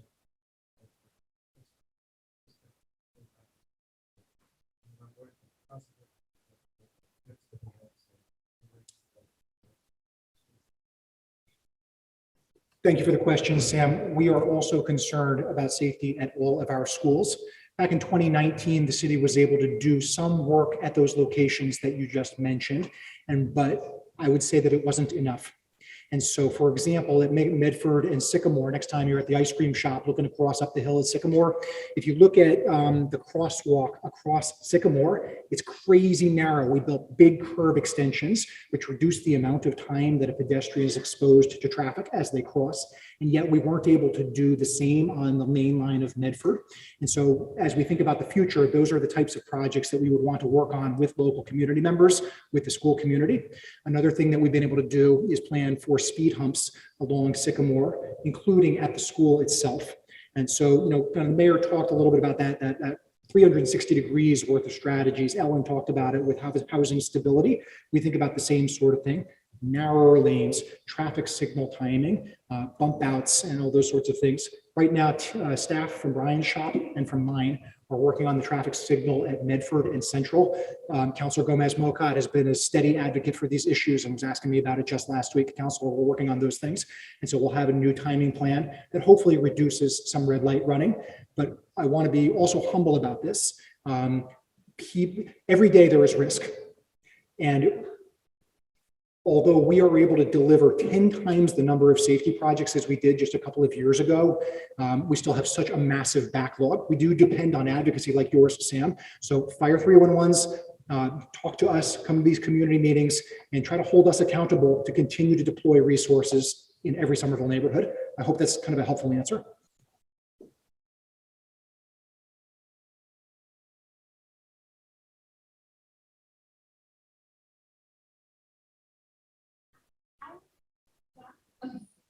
No, I was really excited to see the city park starting to go in on Central Street, but I was really surprised at how small they are relative to some other streets. So like the one on Lowell, those really demonstrably change the way that cars act, how fast they go, how they interact with bicycles.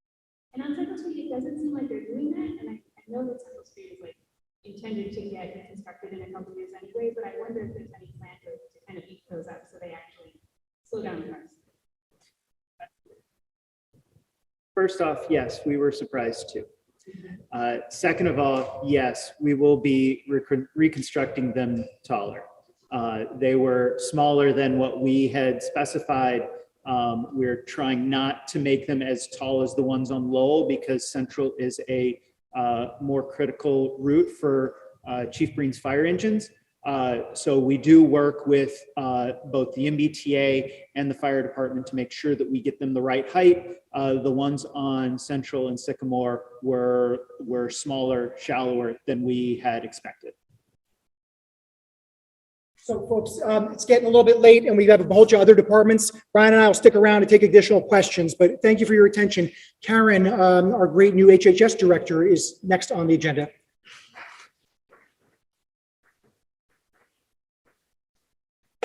Thank you, Brad. Hi, I'm Karen Carroll, the newish director of the Health and Human Services here in the city. I feel like this is speed dating, so I'm just going to go fast and you can ask questions after or find me in the health department. So I'm going to run through some very quick updates from our department. Myself, I started in June. I'm thrilled to be here.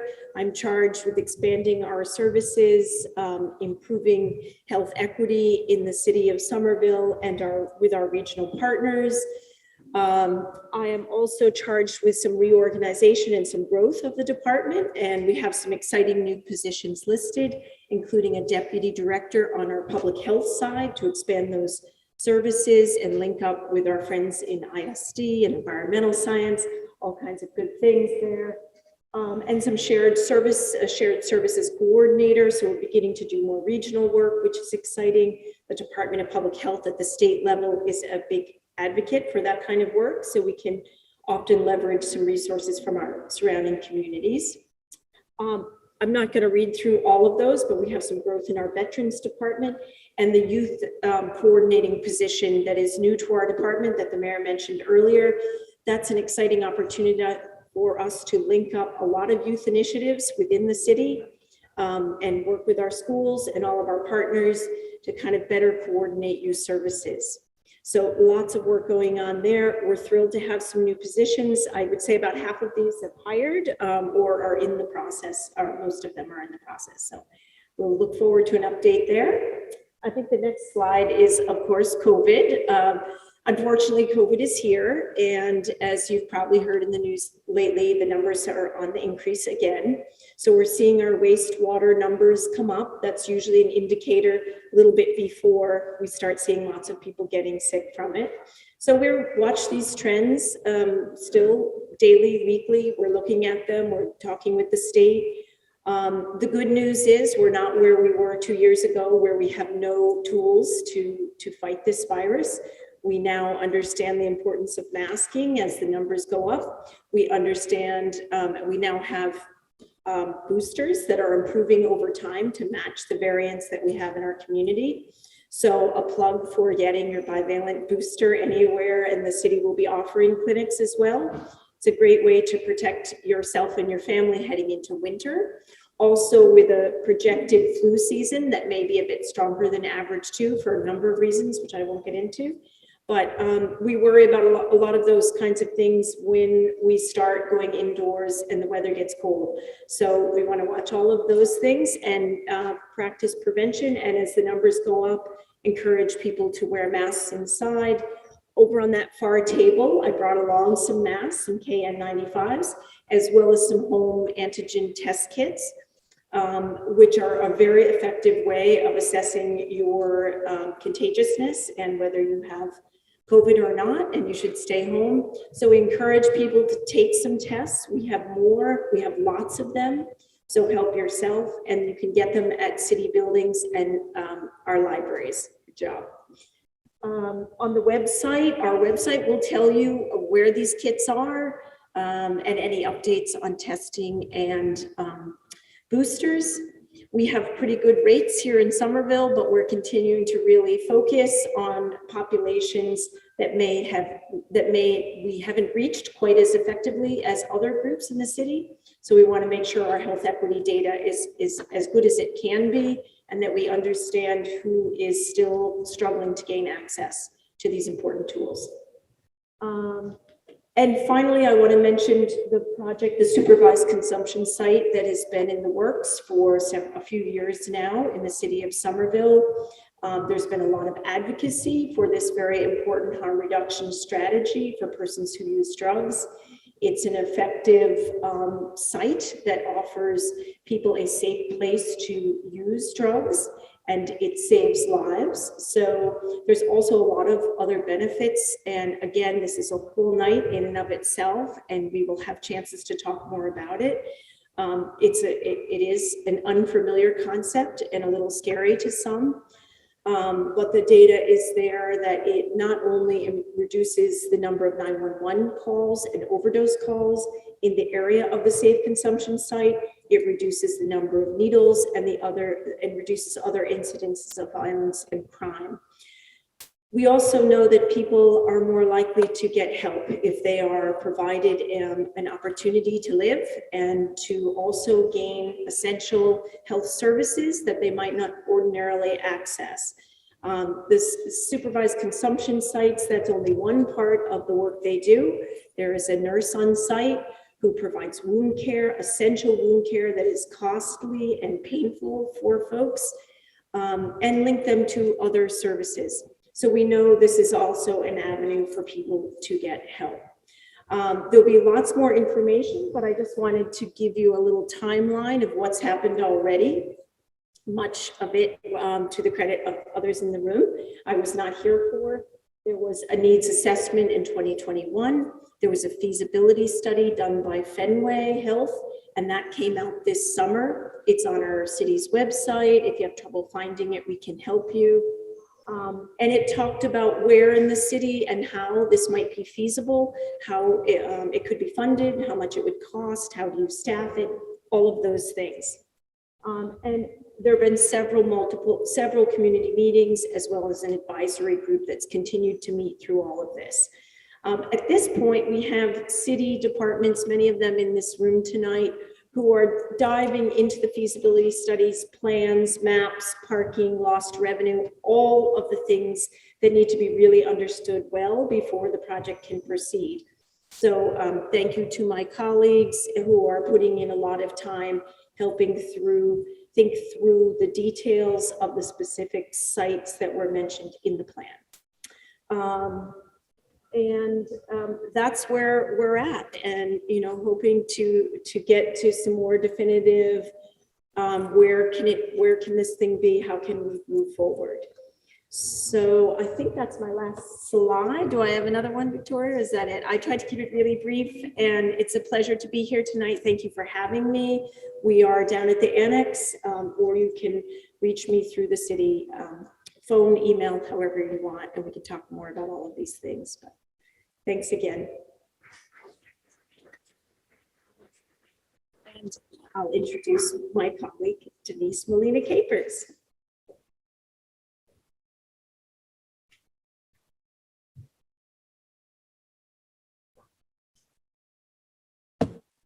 Evening, everyone.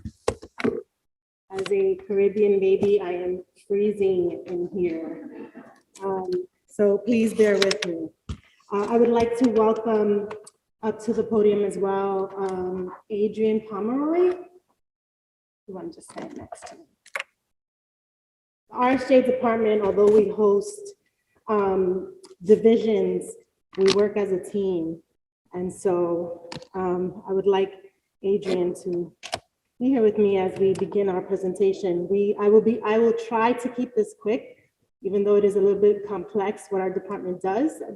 And I'm sure everyone has questions. I will be available afterwards. Adrian will be available afterwards to answer any questions that you may have. And if we're not able to answer the questions at this point in time, please believe we will get your information and get back to you as soon as possible, which means tomorrow. So the Department of Racial and Social Justice leads the city's efforts in equity and collaborates with city departments, constituents, and stakeholders to eliminate the institutional and structural systems that create racial inequities, social disparities, and other injustices. Huge charge. But right now we are focusing on several prioritized initiatives, and I will be speaking on some of those advancements this evening. So as far as the RSJ department being developed, we have recently welcomed new staff members to our team. RSJ coordinator, who will be in charge of programming, our community engagement specialist, who is here with us tonight, Leonor Galindo, and our public information officer, Hawken Brooks. We are also going to be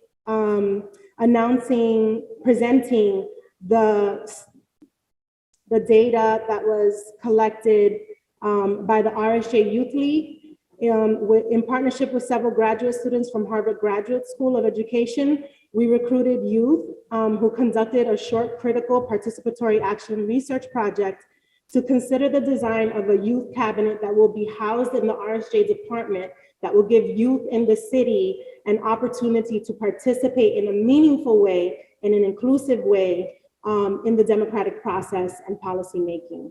This also means that we get to hear from them real time, what are the issues that are concerning them and that they want to talk about and put some action behind.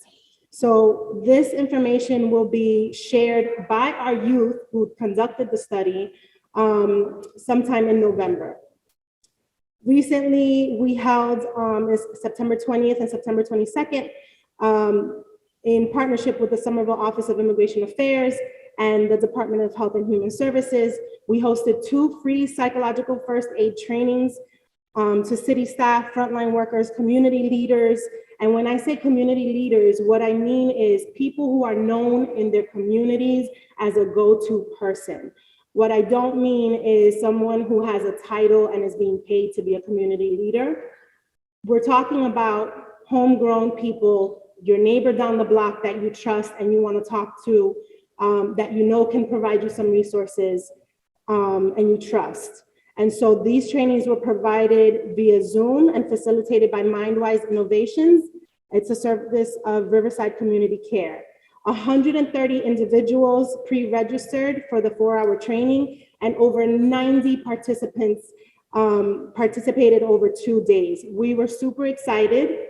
For this reason, we are offering 3 additional training dates where participants will be able to practice the techniques and collaborate with other local workers and partners, because it's one thing to read it in the textbook, it's another thing to actually practice it. So we want to make sure, because the RSJ department is community driven, we want to make sure that our entire community is equipped with being able to help each other out in those moments that require a trusted individual. For hate and bias incidences, the community requested that the RSJ monitor the establishment of a system for reporting. I am excited to say that we are in the process of implementing a case management system known as FileVine. This system, we were very careful to select so that it does keep the information confidential. It is a system that is often used by attorneys and legal professionals.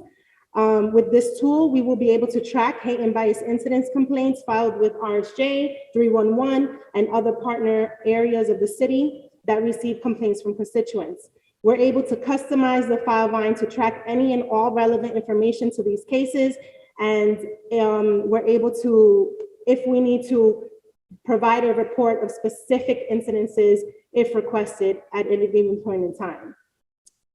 This also allows us to keep real-time connections with those persons who are filing the complaints and give them consistent updates on their particular case. For reimagining policing and public safety, the staffing and operations analysis has completed the phase of initial meetings and fact-finding. We are simultaneously working on focus groups and interviews with staff and governing bodies and community members. Data collection and analysis is also being done.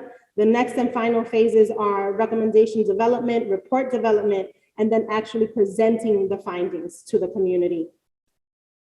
The community visioning focus groups are a critical way for us to also receive community feedback and drive our initiative around policing and public safety in a way that is informed by all community members, including our city council members, including those in our vulnerable population that often do not feel heard and often are intimidated to actually speak and be bold and be empowered to let us know what is concerning them, what is it that they need and they want. Policing and Public Safety Perception Survey is now published. You can find it on the webpage. It is available in 6 languages, and it will also be available in hard copy if requested. I will at the end give you a way to contact us, multiple ways to contact us if you want a hard copy of the survey. The RSJ community ambassadors that will play a critical role in the outreach and engagement and empowering of the community of Somerville, especially our most vulnerable, will be announced in November as well. We have an evaluation committee that is made up of community and constituents.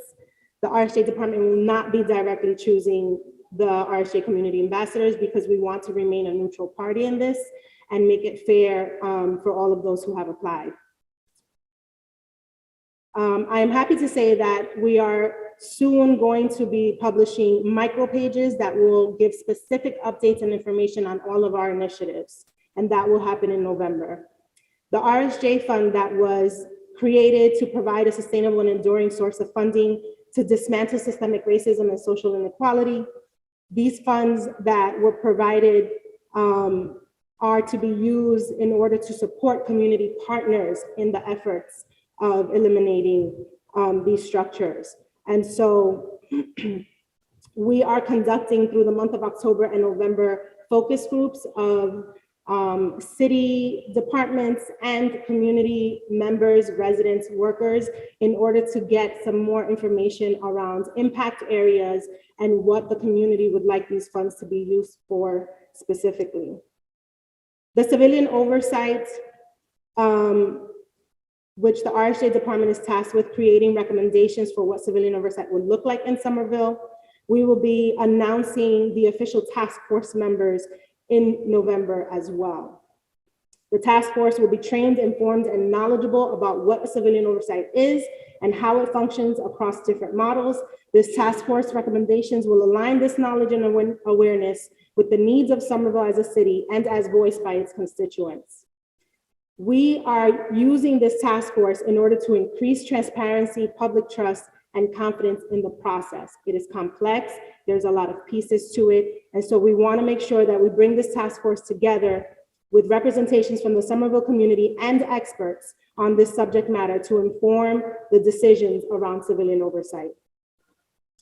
Last but not least, all of the commissions housed and supported by the RSJ department, the commissions for persons with disabilities, the Somerville Commission for Women, and the Human Rights Commission. There is an open call for 4 seats in each, and we will keep it open until we fill all 4 seats. Please get in touch with us at rsj@somervillema.gov, and I will give a phone number that you can text if that is easier for you when Adrienne is done with her piece. Thank you.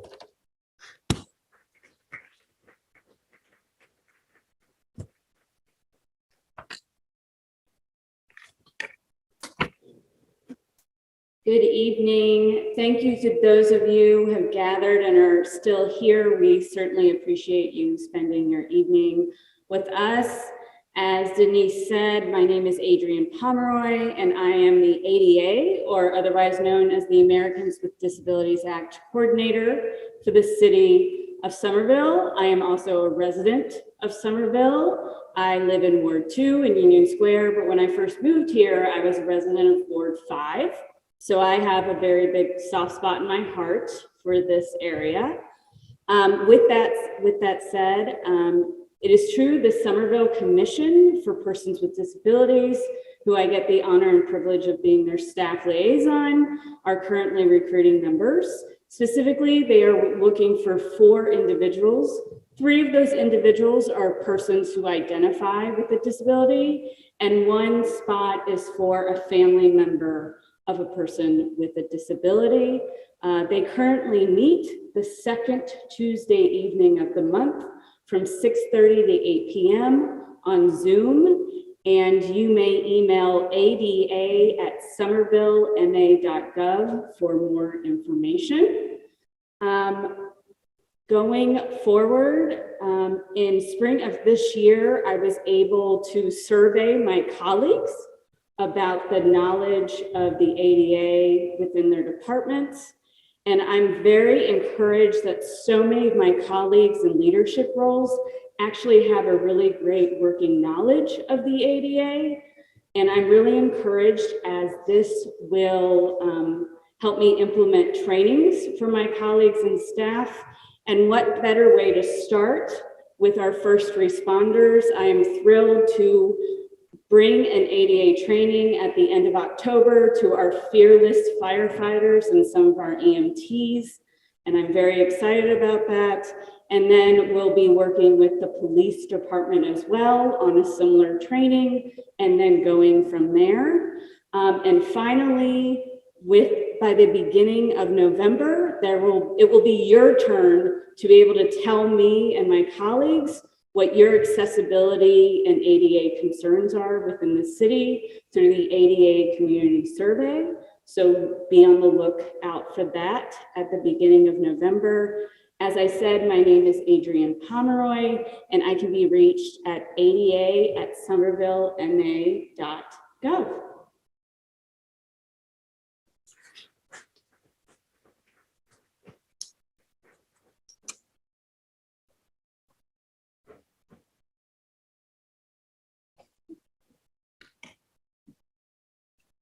If you would like to text message, the number that you can text is 781-808-8344.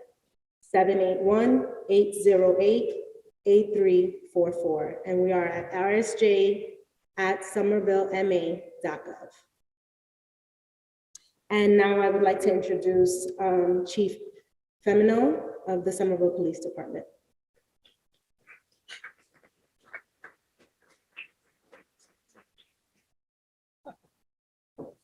Hi, good evening. My name is Charlie Femino, interim police chief. I have a little history here. I actually spent 32 years on the police department before retiring in 2015 and he called back in 2020. I worked very closely with Denise Capers, with the Director of Racial and Social Justice. We meet, and I have been meeting with her weekly for the last over a year.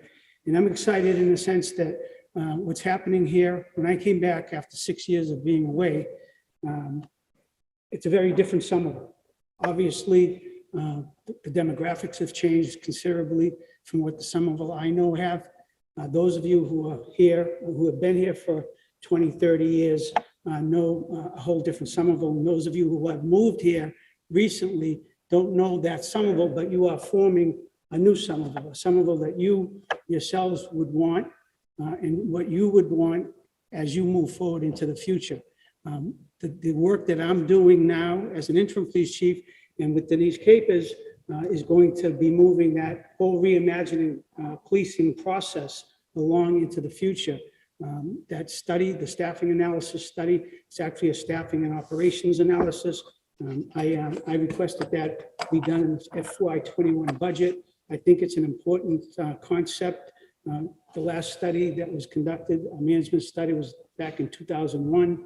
Many of the recommendations that were put in place are no longer valid. Some of them were never put into place.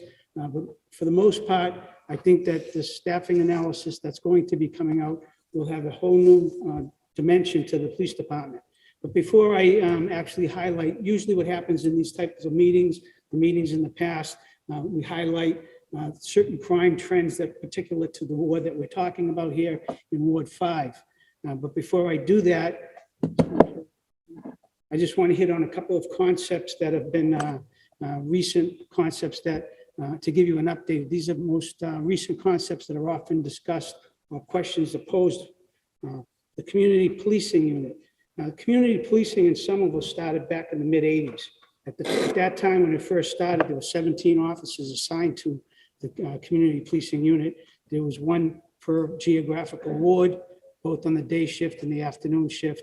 That unit was reduced based on staffing during the years. Previously, most recently rather, there were 7 officers assigned to this unit.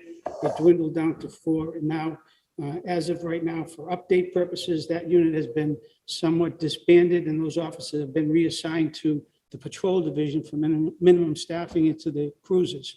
The department itself has been recognized regionally for their community policing program in the past, and I'm hoping as we move forward with the staffing analysis, as we move forward with recommendations from the staffing analysis, that we'll be able to somehow bring back the community outreach, community policing unit in some way, shape, or form.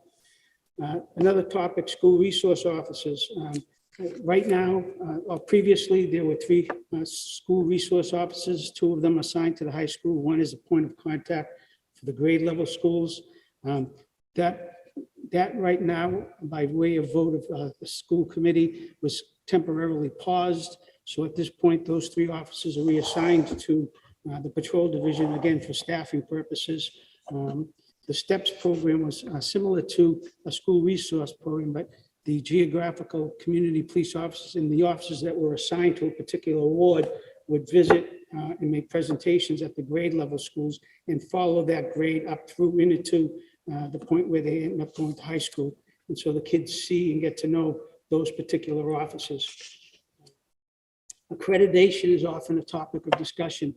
For those of you who don't know, the Somerville Police Department is one of many police departments in the Commonwealth right now that's accredited. What does that mean? For those of you who know what an accreditation process entails, it's a self-initiated assessment process. The Massachusetts Police Chiefs Association, it really started back in the 90s as a state entity. It has now become a private entity, but there's about 300 or so standards that the department has to meet. We were first accredited in 2019, and then just recently in June, we had a 3-day audit of the police department of the standards, and we were reaccredited. The most recent audit included about 20 or so, 27, I think it is, new standards that come from the police reform bill. The police reform bill, I'm sure that many of you know and are familiar with. In 2020, Governor Baker signed into legislation the police reform bill. It was meant to increase transparency and accountability in policing, and it has done that. There's a commission. It's called the Post Commission, Police Officer Standards and Training. It's nine people who were appointed by the governor and I believe the Attorney General. And that commission is tasked with the certification. It's the first time in Massachusetts that there's actually a certification. Every police officer in Massachusetts has to be certified. And that certification process includes the review of that officer's disciplinary record in his past history. And that certification is good for 3 years. So every 3 years, an officer has to get recertified. But more importantly, that commission also formed with a task of decertifying police officers. So there's been a number of police officers based on their circumstances who have been decertified. And all of this information, the databases that they've created for training, the increased training on topics like anti-bias and bias policing, but the databases that they have now established for training, for certification, includes a centralized database so that all of this information is being stored and tracked by this commission. So it entitles police management, police departments to not only hire better candidates, but they also can follow them when they leave. So that if I was decertified in Massachusetts and I try to get a job in another state, that's going to show up through this national database. So it's an important tool. It's a civilian. I think there's 6 out of the 9 are civilian. And I think there's 3 law enforcement, former law enforcement, all appointed by the governor on that task force. So, next slide, please. Crime stats in Ward 5. Citywide index crime has increased 10% over the last year and 11% over 2 years. In Ward 5 particularly, there's been a 14% increase over a year and a 5% over 2 years. But this isn't serious type crime in a sense that this is what's driving this increase in crime is basically motor vehicle theft and other larcenies. The map will depict your bike theft, car breaks, motor vehicle parts, and motor vehicle theft. In Ward 5 particularly, there's been a number of car breaks of late. And so what I would ask, as the next slide, please. What do we do about that? So normally speaking, you as residents have your part to do. We as the police have our part to do. Lock your cars. I know that that sounds repetitive and you hear it all the time, but you would be very surprised that people are leaving their cars open. And the other thing that's coming into play, especially as the weather is starting to change, make sure you don't leave your car running. Now we're starting to get calls where people have, the automatic start. For some reason, the car is open and the cars are stolen. It's a crime of opportunity. And so you want to try to lock your cars. Don't leave them running. And if you see something suspicious, say something, especially overnight. I know a lot of people are out into the wee hours of the morning, but if you see something, somebody walking around, you want to call the police department, have an area car go by there and see if that they can identify somebody who might be breaking into a car. On our part, we try to take to our crime analysis unit the deployment of our cars in certain times. If there's a pattern, a crime pattern that's established, we'll deploy those officers in their respective wards during that time period. There's a big, we have a detective that's part of a regional task force for catalytic converter thefts. That's not just here in Somerville, that's basically up and down the East Coast. So there's actually a regional task force now for just that particular theft. And basically our resources are investigated based on a violent crime, the severity of the crime, and the solvability factors involved in the crime. Next slide, please. As I stated, not only is the weather starting to change, but the holidays are starting to come. And so with that, people are going on vacation and leaving their homes. And again, you see this information all the time, but I think people become desensitized in the sense that they just don't do it. I'm hoping that if you are going on vacation, you're leaving your house, make sure your doors are locked. But more importantly, lighting is probably the most important deterrent. Have some outside lighting installed if you don't already have it. Have your utilities and your lamps and things like that. Put them on a timer if you're leaving. I do that even if I'm away for the weekend. I have probably a light in each room on the first level and a bedroom light just to show someone might be home. So I would think that in today's day and age with surveillance technology, you can buy cameras at Home Depot for cheap money. Even a camera, one of the Ring cameras, they are helpful and they are a deterrent if you have some signage. Last slide. This is, these are resources, and again, these are printed out for you. I'll bring attention to the Somerville Police Corps unit is listed on the top there. Our unit, our core unit is located within the police department. There's probably 5 or 6 people assigned to there right now. And they take a lot of our referrals. If we have an instance as part of an incident, and someone may need some additional services. So with that being said, if you have questions, I can answer them now, but I'll also be here after the end of the session and you can answer any questions that you might have. Thank you.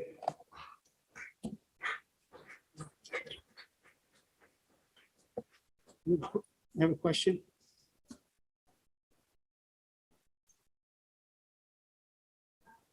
You can't talk loud and I can't hear, so we'll make a big. You brought it up about the community officer. I would like to know what Somerville plans on doing to increase the number of police officers on the force.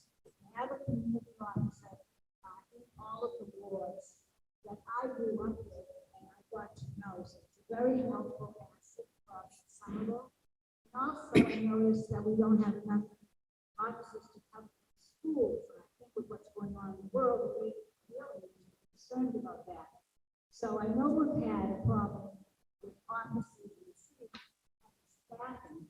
I'd like to know what this administration is doing to increase that, because we are getting more population to have more resources in the city.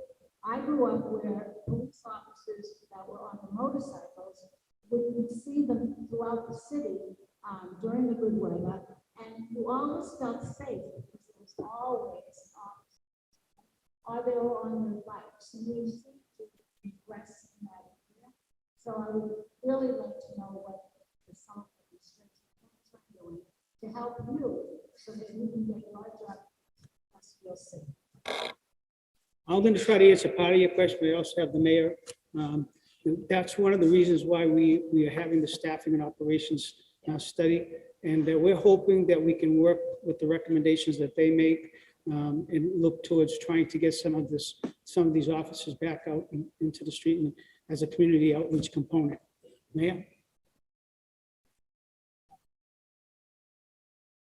Thank you for the question. That is, I was going to give the same answer is I funded a staffing and an operational analysis study of the police department, and they're in the process of finishing that up, the consultants that are working with us and analyzing, the trends that have happened in Somerville and try to suggest for us what they think the best staffing should be and the operations.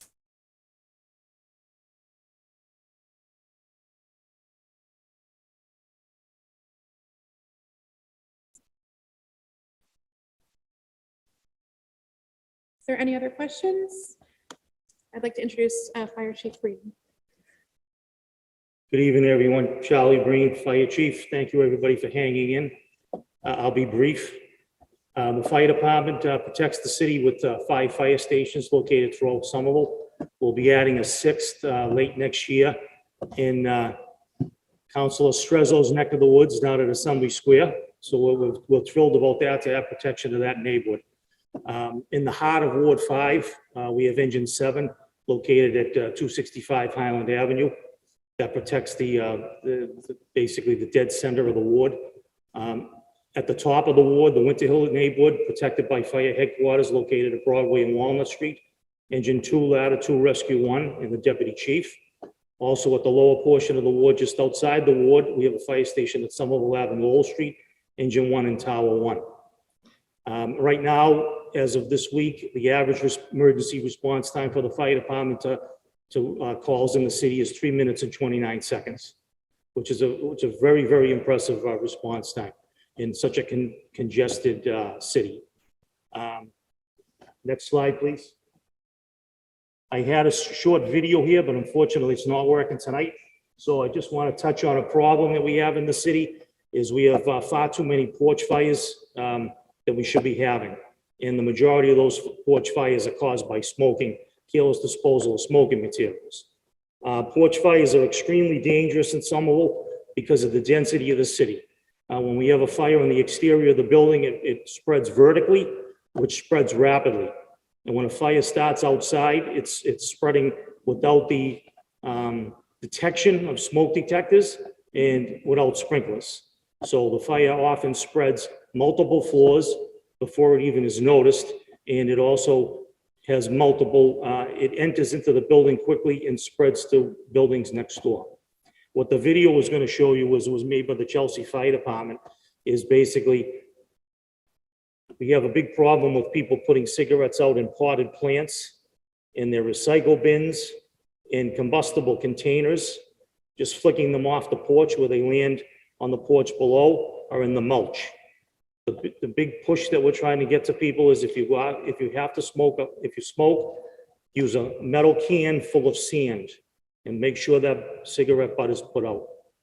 And that's my presentation for the night. Thank you very much. Any questions? Thank you all.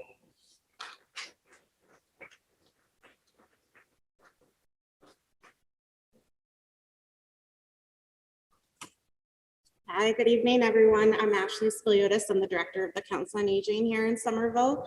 It's so great to be here this evening and share with you our goal. Our mission is really to provide comprehensive services to Somerville seniors through access and connectivity. We provide multidisciplinary services for health and wellness, fitness, social opportunities, as well as social work services, mental health counseling, and crisis intervention. We do this all through our comprehensive team of social workers, health and wellness professionals. We have different fitness programs. I have a few pictures that I can direct your attention to. Our first, on the other slide, the first slide. Our first slide shows our CAB program. Just starting in April, we received ARPA funding for our senior transportation program. It provides free taxi rides to Somerville seniors, to the grocery store, to non-urgent medical appointments, and to the pharmacy, food pantries. We've provided over 1,500 rides just from April, the end of April through August, and that's in addition to over 7,000 rides we've provided throughout the pandemic. Our next picture is some of our social programming, which is arts and crafts, which is time donated by local artists, where seniors just have to provide the cost for material.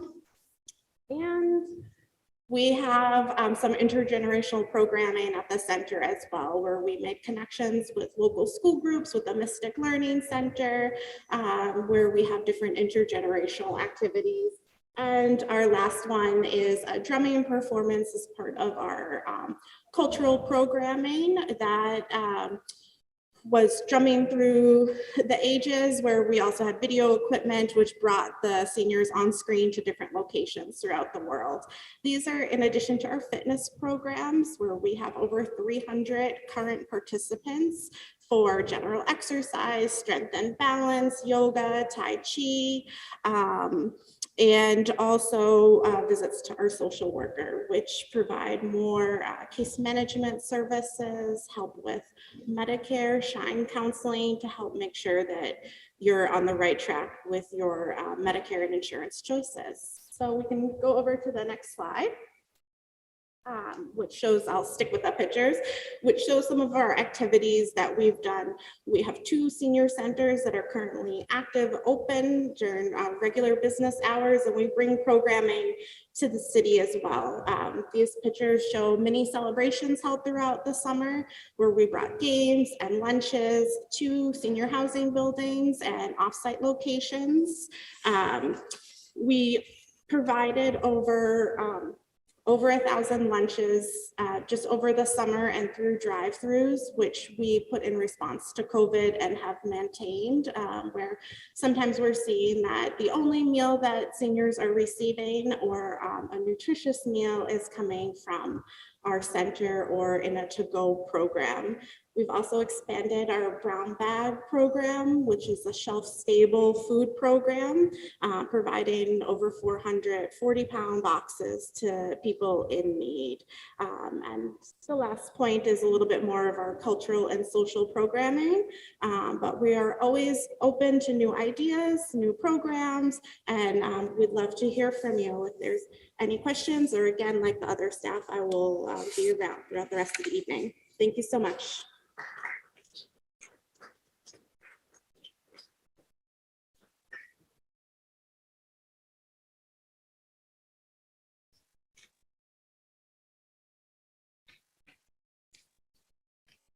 Hello, everybody. As Chief Charlie Green said, thank you for hanging in. The hour is getting late. I will make this brief. So, my name is Nicholas Salerno. I'm the chairman of the Board of Election Commissioners for the city of Somerville. And many of you may be totally aware of the new Votes Act that the legislature passed this past July, which makes mail-in voting and early voting permanent. So they did it, I didn't, thank you.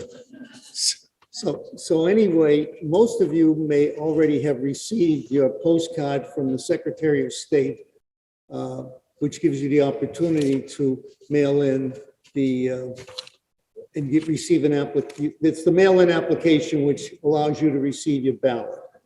We're understanding that we're going to be getting delivery of ballots either this week or sometime next week for the November 8th election. So if you've already popped your mail-in application into one of our vote in the Ville boxes, or you did it through the U.S. Postal Service, you'll be getting your ballot soon. Like I said, we'll be getting them within the next week to 10 days, so give us a couple of days to process it. You'll be getting ballots in a couple of weeks. Does anybody have any questions about mail-in voting? Okay, that was easy. So now I want to say that in-person early voting is always held in the council chambers at Somerville City Hall on the second floor. And for the November 8th general election, early voting is going to start on Saturday, October 22nd. And it's going to go for 2 weeks until Friday at 12:30 on November 4th. Now, we're going to be having 2 weekends of early in-person voting. Saturday and Sunday, the hours will be from 9 to 5 on both of those Saturdays and Sundays. And the rest of the week, it'll be mirroring City Hall hours. The deadline to register to vote for the general election will be October 29th. The deadline to submit the application for vote by mail will be November 1st. And then the general election will be November 8th. And as you see in front of you, you can find your polling location early enough by following the directions that are there in the last line. Any questions about early voting? Thanks again. Now, I want to clarify something here which has to do with the annual city census. For those of you who choose to disregard it or put it off, please don't, because you find yourself creating and forming long lines on election day at polling locations. And everybody's cursing everybody. And in the end, I get cursed the most. And I don't like it. So anyway, please answer your city census, because even though it does not register you to vote, what it can do is, if you don't turn in that form, and there's multiple ways of turning it in. You can email it, you can scan it, email it, you can fax it, you can drop it off at the boxes around the city.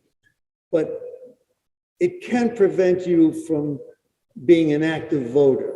And that's what happens. If you become an active voter because you didn't answer the city census, you go on what we call the inactive voter list. That is not going to preclude you from voting. We will still allow you to vote. Now, I see in the room, I've got a couple of poll workers here who are wardens. And even though they're pretty strict, they're very kind, they're very nice, they're very accommodating, they will allow you to sign an affirmation that you live in the city, you have lived in the city, and that's the one and only time you may be asked to show an ID in the state of Massachusetts. Other than that, for voting purposes, you don't have to show an ID. So please always answer your annual city census. And last but not least, we're always looking for poll workers. We get a lot of healthy people out here tonight who should do their civic duty. And you know, not only would you be doing a civic duty, you will get paid for it. It's a long day, but it can be a fun day. You know, you can get to meet your neighbors, say hello to other people, and just interact with other citizens. And then you get the pay scale for the day. Wardens who bear the responsibility get a fantastic $265 for the day. And there is responsibility to it. And then the clerk who makes sure that the people who've come in who've checked in, that the number of people who checked in matches the number of people on the voting machine. So there is a responsibility there for the clerk. And for that, we pay $235 a day. And the inspectors who say, good morning, good afternoon, and ask, you know, street number, your name, they get $200 a day. Now, we've been moving that up slightly every year as budget will allow, and I'm sure we're going to move it up again next year. So please, don't hesitate. Don't be bashful. Become a star and work for the city for the day. Anybody have any questions?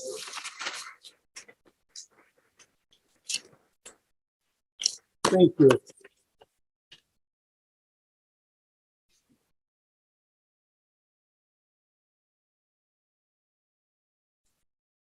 All right, we all stuck around for the rats. All right, quick poll. Who's seen a rat in the city of Somerville? Oh, it's beautiful. It's beautiful. My name is Colin Ziegler. I'm the relatively new environmental health coordinator, AKA rat czar for the city. I coordinate across departments the city's response to rodent activity in the area. I also coordinate a lot of the data and responses that we utilize and communicate to our residents throughout the year. But I also want to tack on to my title is Fats, Oil, and Grease Czar. Doesn't sound quite as good, but we're working on it. And I just want to quickly mention a little bit about that related to restaurants. Next slide. So you'll see behind me the total number of calls that 311 receives as related to rodents. Overall calls are down to roughly 806 total calls as compared to around 1,173 that we received last year. So either people are really tired of calling 311 about this, or the rats are disappearing, which I'm not too sure based on the early polls true. In Ward 5, calls are down total. Last year was 207, this year's 106. But you'll notice in the past 3 years, Ward 5 has been very active in reporting rodent issues, and the city has been extremely responsive through complaint inspections, ticketing, as well as residential rodent control program participants. So go Ward 5, awesome, picking up those numbers. Next slide, please.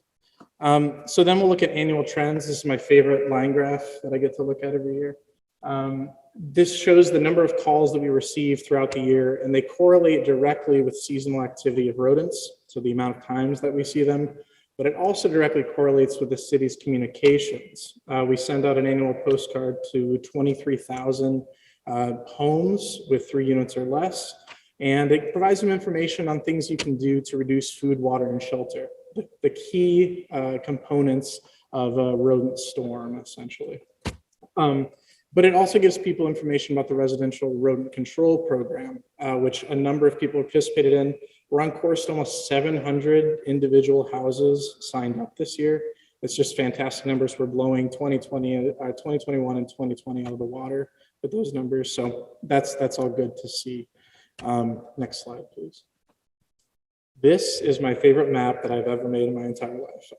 So inspectional services are the ones that come to your door whenever you have a rodent issue. They inspect the property, they help you participate in the residential program, they work with exterminators that we hire through the city to place bait boxes, fill burrows, and address general rodent issues in your area. And they've done this 1,305 times for an individual property. This does not account for follow-up inspections. This doesn't account for ticketing. This doesn't account for follow-ups with the residential assistance program.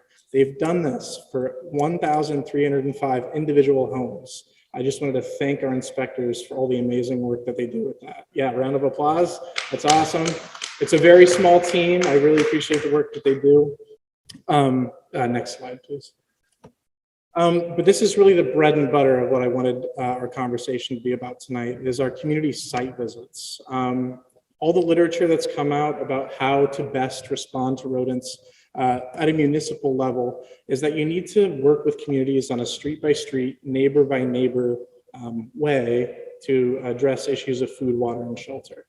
Now, I know we all just want to throw bait boxes out, or, you know, we want a smart box in every backyard. I would love that. I would love for you all to track your rodent activity with one of our smart boxes. But it really does come down to communities working together to address these issues. Whether that problem happens to be a mismanaged property or someone's unable to manage that property, whether there are holes in the trash can next door, but yours are pristine. Of course, all of your trash cans are pristine. And if you're noticing burrows on properties, a lot of the times it has to be community members talking about things that they're working on, things that they're noticing, and talking about how they're working with the city to address those problems. And I'm that person that can connect you to all of the city resources, that can assess the situation and try to find the best solution to food, water, and shelter. What's been really exciting about this year is we've had 27 of these meetings, all individuals and community members who care about what's going on, who care about the rat issue, and want it to be addressed. I've worked with some fantastic people in their communities directly, but also with some community gardens that everyone loves to use. It grows food for our neighbors and ourselves, and we want them to be as rat-free as possible. So those have been great conversations, but we've also been working with some commercial properties as well. You see Somerville Theater and Holy Bible Church behind me. They've been very receptive to trying to find solutions to a lot of the trash and burrowing issues that we've noticed in and around the properties. So I wanted to thank them as well. But if you haven't had a residential meeting, Ward 5 is looking pretty empty up there. Please reach out to me. I want to meet you. I want to meet your neighbors. I want to talk about rats. I really, really do. So I encourage you all to set up a time for you and your neighbors to get together with me, and we'll talk about these issues and try to find solutions together. Because that's really the only way we're going to reduce rats in our city. So next slide, please. Next most exciting thing, trash barrels. So throughout our city, you'll notice some nice looking decorative barrels that are also known as rat buffets in my profession. These containers have plastic liners and the rats just chew right through them. They burrow in them and it's a hotel. They get to eat, stay, and then go find a sprinkler system or something to chew into for water later. So the city is working to analyze a lot of the locations of the concentration of these older barrels, these old and open barrels, and replace them. And we wanted to focus on green spaces first. These are our parks. These are the places we want to take our family, where we want to have a picnic without a threat of a rat robbery. And initially we have, I want to make sure I get the list right. We have Glen Park, Florence Park, Perry Park, Lincoln Park, Prospect Hill, and Lexington Park, all primed for big belly trash barrel replacements. So this is fantastic news if you live in those areas.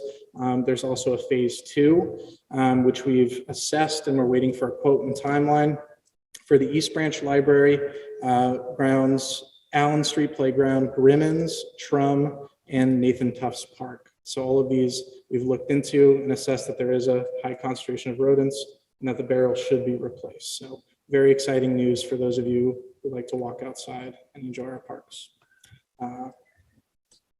Oh, great. Okay. So fats, oils, and greases, the Board of Health came down with a new pre-treatment regulation. that was signed last year, but goes into effect next year. So those of you who are in the restaurant industry or know anyone in the restaurant industry, have them reach out to me so we can talk about the requirement of a fog management plan during their next permit renewal. As Brian and Brad had mentioned, we have very old infrastructure, and the last thing we need is a bunch of fat, oil, and grease clogging it.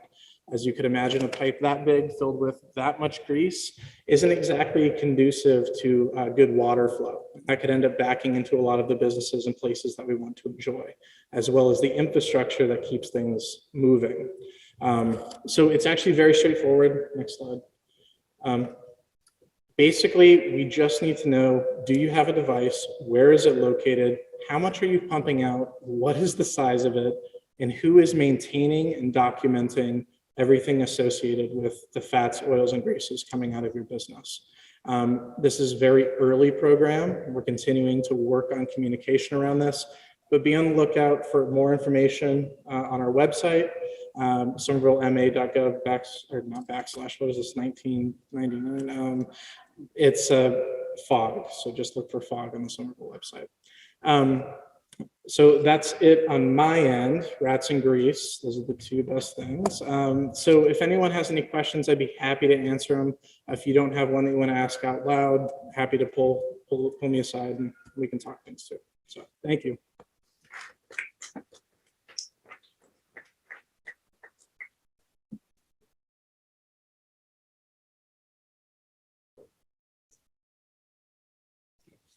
Well, that concludes tonight's Ward 5 meeting. Again, thank you all for coming. I know the hour is late. If you do have additional questions, I want to correct myself. If you could email vmcgregor, VMACGREGOR @somervillema.gov. I will work and connect you with presenters that were here today. A reminder that tonight's meeting was recorded and will be online in the coming days, as will be tonight's slides. Again, thank you very much, councilors, residents, staff, and have a great night. Thank you.